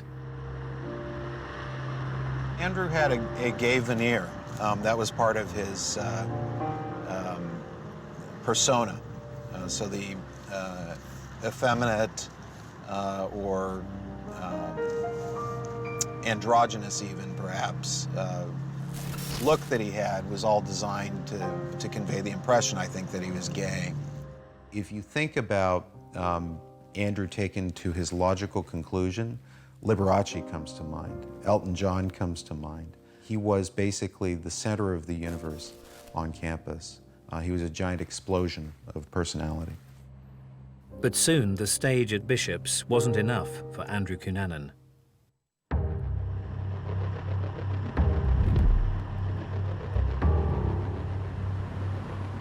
After graduation, Cunanan gravitated towards the predominantly homosexual neighborhood of Hillcrest in San Diego. The Hillcrest area is very lively. It's a great place to be gay, and at the time was a sensational opportunity for anybody coming from anywhere else in the country to be out and proud. Hungry for the high life and worshipping fame and celebrity, he began dating wealthy older men who provided for him. Andrew loved that freedom and reveled in the opportunity to parade young men, old men, all sorts of companions. Andrew Cunanan had years of successfully negotiating his way through Californian high society, thanks to the patronage of his sugar daddies and well-meaning friends. Andrew Cunanan actually used being gay as a way to climb a social ladder through his ability to seduce or be seduced by older men in powerful jobs. He seemed to have quite a bit of money. Oftentimes would pull a nice fat wad of cash out, buy drinks for everybody at the bar. He didn't hold a job to the best of our knowledge. He had a nice car that he would drive around. He wore very nice clothes, always put together well. For almost 10 years, he had enjoyed being a fixture in the San Diego gay community, a charmer who talked big and partied hard. Andrew was a showman. He had a story for everything. He had a hellacious little laugh. It's somewhere along the lines of a belt of a hyena, perhaps getting poked in the rear with a pin. We'll give it a ha ha ha ha ha ha ha ha ha ha ha, you know, but a lot more crazy than that. But as he headed towards his 30s, Cunanan was faced with more beautiful younger men fighting for their place in the social spotlight. As Cunanan progressed into his late 20s, he realized he was slightly over the hill for the gay party scene. Cunanan's fall from grace began really when he was dropped by one of his richest benefactors. And now people were rejecting him. They were turning their back on him. They were starting also to not believe all of his lies. He had this underlying insecurity, compounded by an act that he had that wasn't working for him anymore. Cunanan was feeling increasingly isolated. He may have had a wide social circle, but he had few true friends. To make matters worse, Jeffrey Trail, someone he was particularly close to, had moved from San Diego to start a new life in Minneapolis. Jeff was well-liked in the community. He was witty, a bit dry humor. I could see where he and Andrew were close friends. Closely following Trail to the North Star State was another of Cunanan's ex-lovers, David Madsen, the one he called the love of his life. Dave was an architect. He had a nice demeanor. It was all-American. Kellogg's cornflakes box, grin, quite an easy-going, good guy. Cunanan felt abandoned. He saw the friendship between Trail and Madsen as the ultimate betrayal. The happier they seemed, the angrier Cunanan became. He wanted a confrontation. Cunanan prepared to leave San Diego by holding a final get-together with his friends. an event that has since been dubbed the Last Supper. Andrew had a very unique personality. He was quite a grandstander. He was one to leap up from the table if anybody should join the table, introduce him with first and last names. He was a gregarious individual. He would always insist on being placed in the front room, which looked out onto the street, so that he could see and be seen. The usual life and soul of the party was uncharacteristically subdued. It was not a typical showman's dinner table. He didn't leap up, he didn't chase people around. He was soft-spoken, thoughtful, contemplative, perhaps, befitting of the occasion. Cunanan claimed he wanted a new start. Instead, it was the beginning of the end.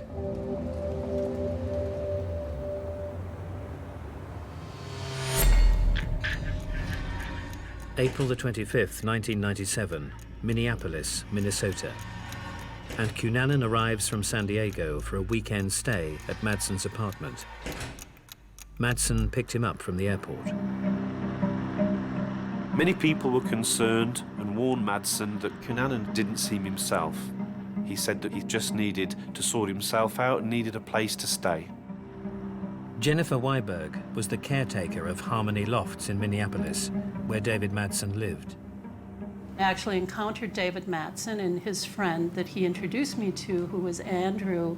Andrew was non-responsive. David seemed rather irritated that he was being so aloof. I saw this kind of puffy guy with a attitude that I can't see how or why anyone would ever have been impressed with him or wanting to hang out with him. Sometime on Sunday the 27th of April, something had finally pushed Cunanan to the point of no return. Bitter with betrayal and driven by jealousy, a vicious argument ensued between Jeffrey Trail, David Madsen, and Andrew Cunanan, with fatal consequences. Cunanan found a claw hammer in that apartment and started bludgeoning Jeffrey Trail. Following this attack, Cunanan calmly rolls Jeffrey Trail's body up in a rug and pushes it unceremoniously behind a sofa, as if no one would find it. Some spree killers who are killing in a state of frenzy aren't interested in hiding the evidence. After 2 days holed up in the apartment and with no apparent plan of what to do next, Cunanan fled the gruesome scene with Madsen. Cunanan's spontaneous murder of Trail happened so quickly that Madsen was unable to comprehend what had happened or to even intervene. That's the kind of thing that psychopaths are able to do with their powers of persuasion. A few days later, Jennifer Weiberg received some worrying news. Tuesday, I came home and there were 2 messages on my voicemail from co-workers of David Madsen, and they were very concerned because he had not shown up for work and people were looking for him. Knocked on the door. David, David, are you in there? Are you in there? And no sounds. So I did have a master key and I opened the door. It was horrifying. She didn't know it at the time, but what she had discovered was the beginning of one of America's most famous spree killings. Jeffrey Trail had become Andrew Cunanan's first victim. May the 2nd, Rush City, Chisago County. I was on patrol in the morning and I got a call from our dispatchers. They told me to meet 2 fishermen. They were scouting an area to put a tent so they could come up to fish the next weekend. And when they looked down by the lake, they saw what they thought was a body.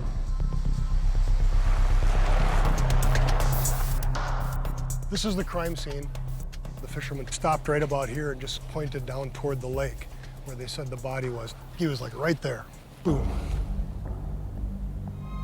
So we didn't know who we had here. until we put out a teletype to surrounding agencies that we had an unidentified deceased white male. And Minneapolis police called us back shortly thereafter and said that they were looking for a person that matched that description by the name of Dave Madsen. David Madsen was now victim number 2. Police on the scene pieced together how events unfolded. They drove their car down the hill together, and David was still alive at the time. They turned this way and then backed in here and had a conversation in this area for some time. At some point in the conversation, David must have realized that he was in some sort of trouble with Mr. Cunanan, and so he jumped out of the car and ran this direction. Andrew Cunanan shot him in the back. He fell face down onto the ground, at which time Andrew Cunanan turned him over and shot him. You think you know somebody, the person we thought we knew was long gone. Less than a week after leaving his ex-lover dead in Rush City, Cunanan's rampage gathered pace and took him 450 miles southeast to Chicago and to the door of 72-year-old property millionaire Lee Miglin and his most vicious slaughter so far.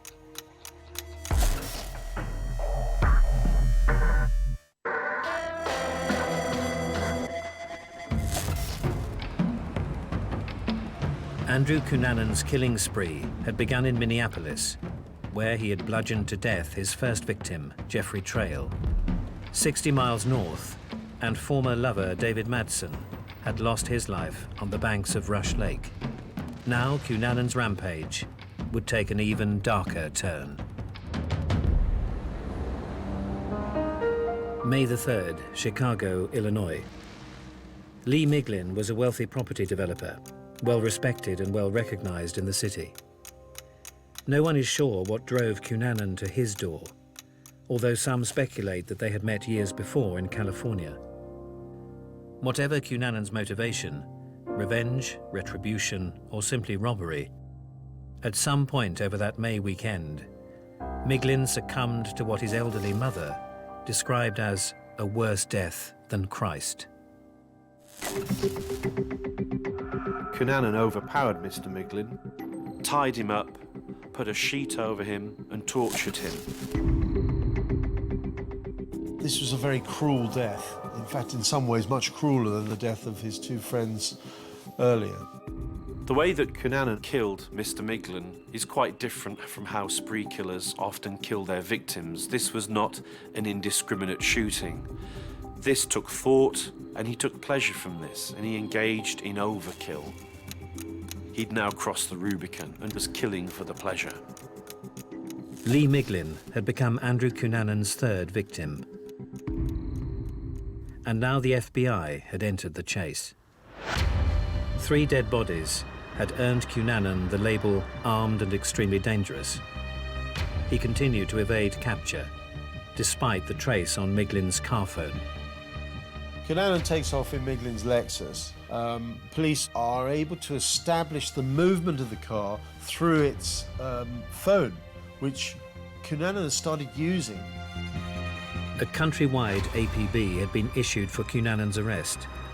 Radio News reported that the killer was traveling in Miglin's distinctive Lexus.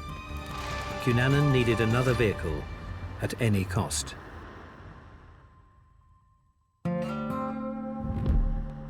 May the 8th, Pennsville, New Jersey, 765 miles from Chicago. A resting place for hundreds of Civil War soldiers and a hiding place for a spree killer on the run. Finns Point was so secluded, miles and miles off of the main highway that drove through that area. Finns Point Cemetery is normally very quiet and peaceful.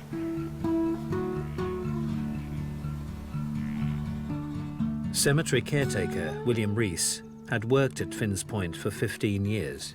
Bill and I did a lot of stuff together. We hung out together, performed Civil War reenactments and long drives, long talks. Bill was a very special person. He was kind, very dedicated person also. He was very faithful. He would be here right at 8 o'clock in the morning, and he would spend a full day here. Bill was just a part of us. Bill was there for us, and we were there for Bill. We were more like siblings than we were, you know, workers. Enormously funny, and a laugh that was infectious beyond words. He was, and his face lit up when he laughed.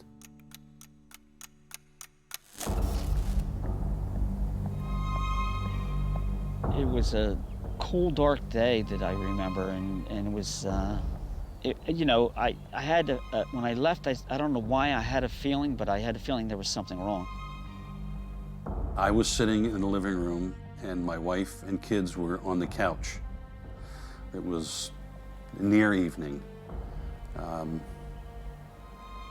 Bill's brother, Bob, called, and I answered the phone, and Bob said,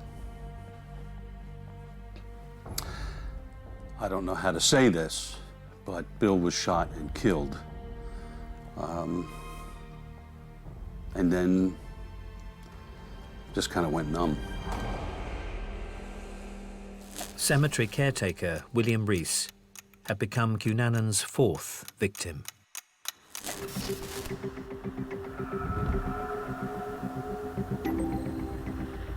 As William Reese is locking up for the day, Cunanan stops his car, jumps out, and asks William Reese if he could possibly let him have a glass of water because he's not feeling very well. William Reese invites Cunanan in, but within seconds, Cunanan's pulled out Jeffrey Trail's gun and shot William Reese dead with just one bullet. Where Bill was murdered was in the basement of the house.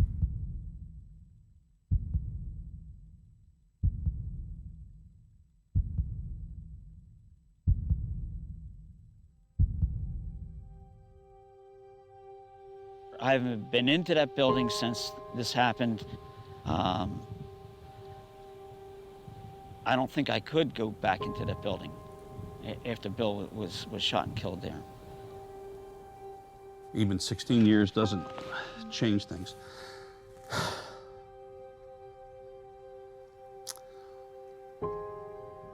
Bill was not just a victim. He was not just a cemetery caretaker. He was loved. He loved the family. He loved people. Bill was a human being. Huge void in the family. Andrew Cunanan had gone from killing friends to murdering strangers in cold blood. This time there was no torture. This time it was a quick death. It's like Cunanan was trying to use different modus operandi to perhaps challenge the agents who were chasing him. No one knew where Cunanan would strike next, what was driving him, and who would be his next victim.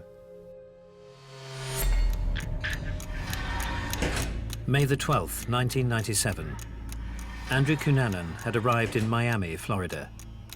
He was getting ready to shock a generation.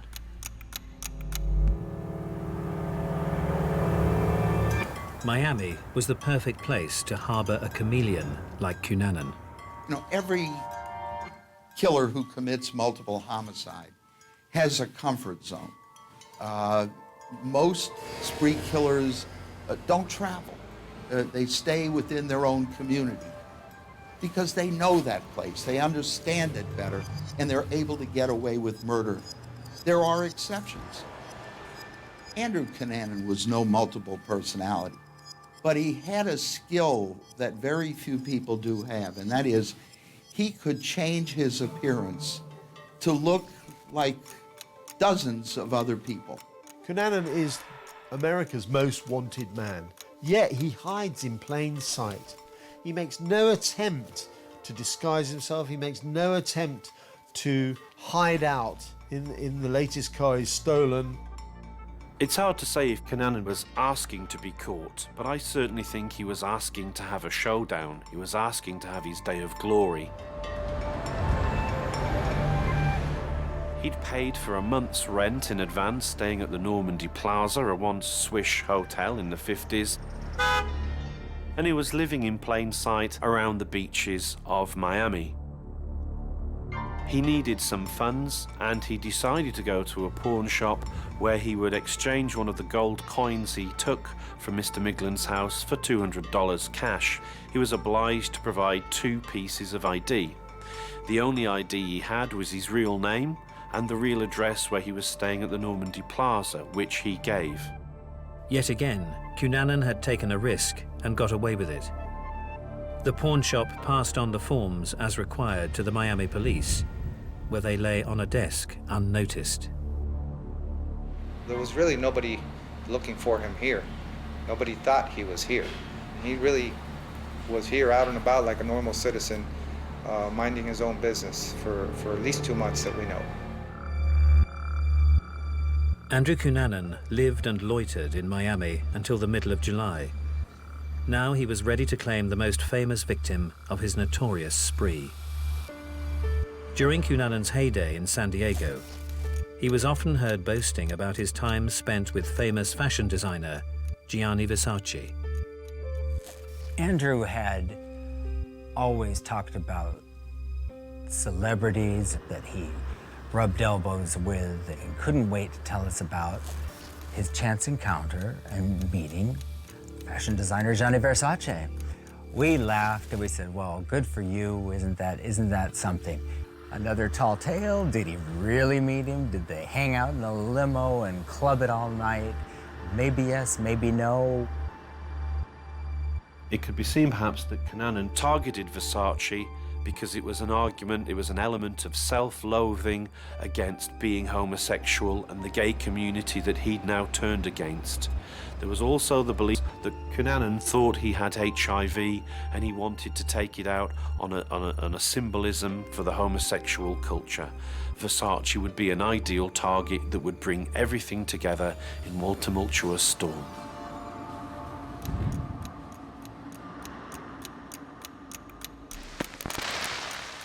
At 8:55 a.m., Andrew Cunanan shot dead one of the world's most famous fashion designers at point-blank range.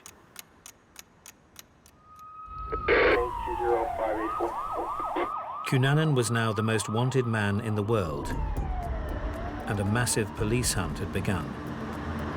The clues weren't hard to find. William Reese's truck had been left in a nearby car park. We discovered that the clothes that the witnesses had described was laying on the ground next to the truck. And he went out the fire exit and got into a taxi cab and fled before we were able to secure that garage. The impact of the Versace slaying continued to grow. It was a big deal that this was not just some, random celebrity. This was going to be international news. This was going to turn the city upside down, and it did. When I ran by that day, I looked over to the east here, and I just saw these news satellite dishes all over the place. Maybe, I'd say dozens of them. I managed, to kind of run by and see the blood on the steps, because everybody talked about the blood on the steps, and it stayed there for a long time.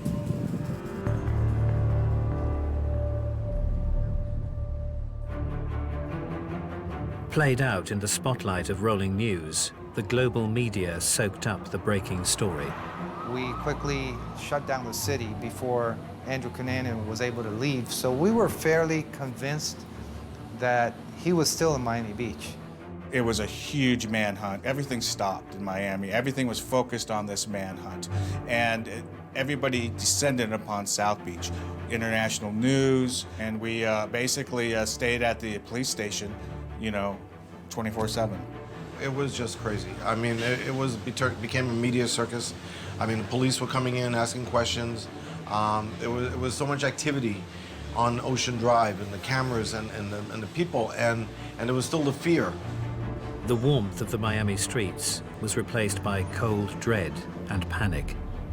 Well, we didn't know what happened. We don't know why it happened, if it was random or the guy knew him. There's a lot of uncertainty. People were worried about, is there a killer on the street? If he was shot, are they going to come shoot other people? It was scary. We all had the news on. Then all of a sudden I hear that he's killed other gay people in different cities. A lot of the gay people felt they were in danger from him, that he'll kill others. You know, people were just like on edge the whole time. By murdering one of the most famous people in the world, Cunanan was now going to be headline news in every sense of the word. As the world watched on, could Cunanan be caught before he killed again?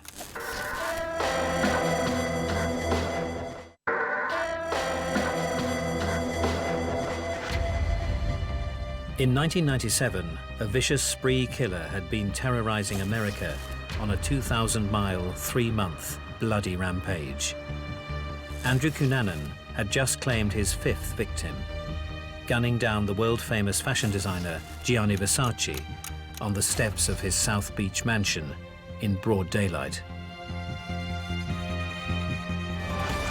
You couldn't pick somebody more important to a person like Andrew, and yet, at his own hand, he saw his demise. But 8 days after the murder, the trail had gone cold.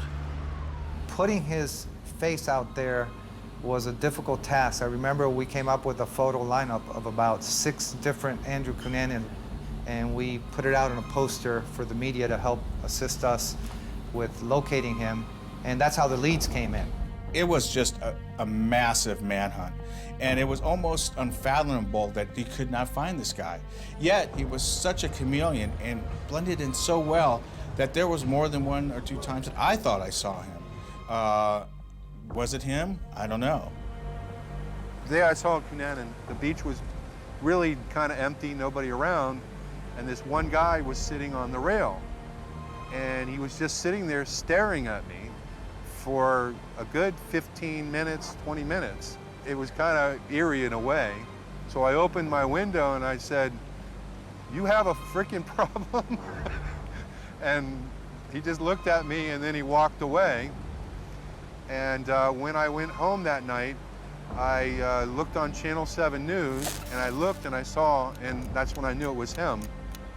His head was shaved, so he didn't look like the picture in the paper. So that's why I didn't recognize him.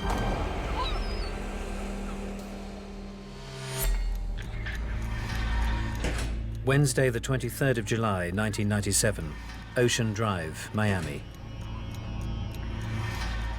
Time was running out for Cunanan.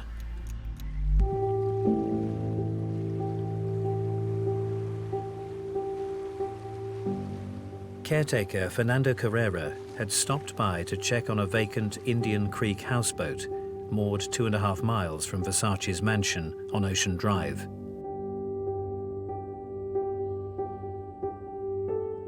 He had stumbled across an unwelcome house guest. This was where Andrew Cunanan had sought refuge. I don't think that there was any attempt from Cunanan to move out of Florida. He stayed hiding in a broken houseboat that he'd found whilst the owner was away. He was almost making his last stand. But I don't think he had much faith that the police would catch up with him, because he had a very low opinion of law enforcement.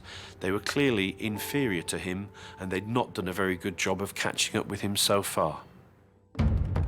As Carrera ran to alert the authorities, a shot rang out.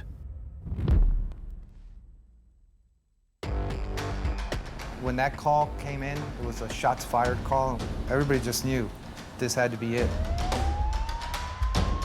The authorities respond incredibly quickly this time and are swarming all around the houseboat within minutes of being alerted to it by the caretaker. I was there on the island when they finally cornered him at the houseboat. And when I got there, there was, I don't know, hundreds and hundreds of people there. Hundreds and hundreds of reporters, police, all around this houseboat.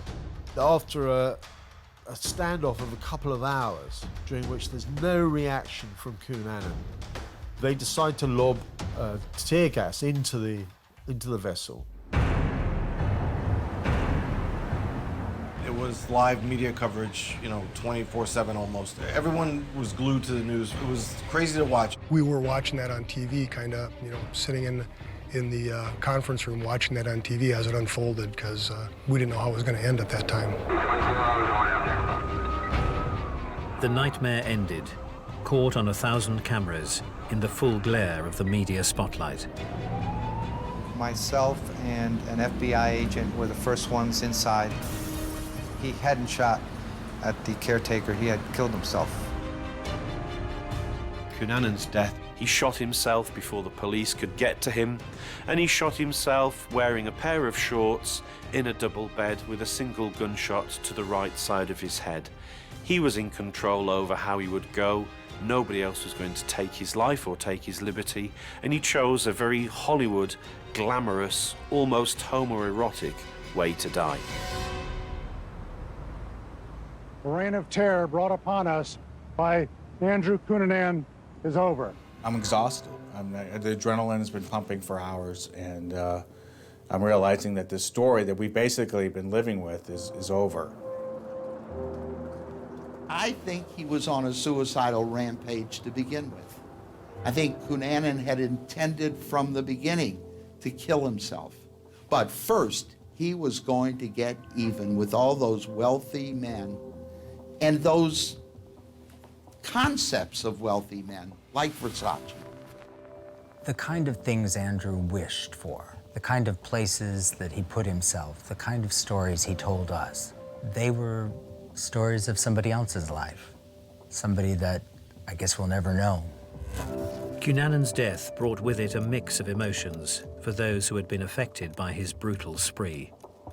We were not unhappy that Cunanan committed suicide and that we did not have to go to trial and listen to lies and the other kinds of things. Andrew Cunanan was a man that caused misery for many people. Everybody was pretty relieved that he wasn't on the loose anymore.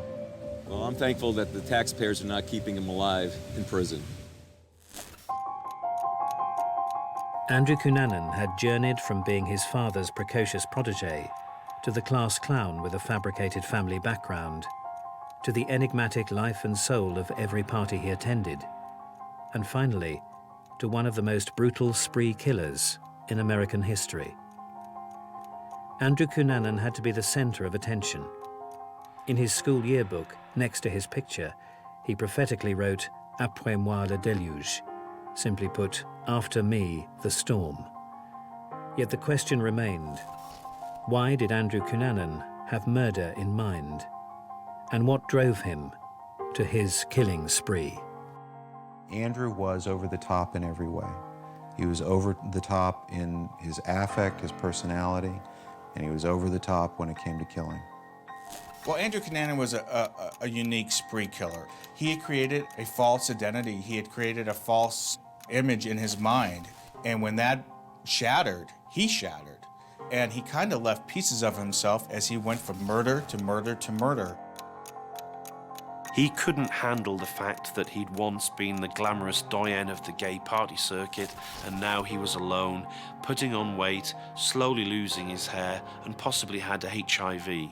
He was clearly very angry, but he wasn't to blame, and other people were going to pay the price. By killing a well-known celebrity like Versace and then committing suicide, Cunanan was assured of having his place in infamy, and that's exactly what he wanted.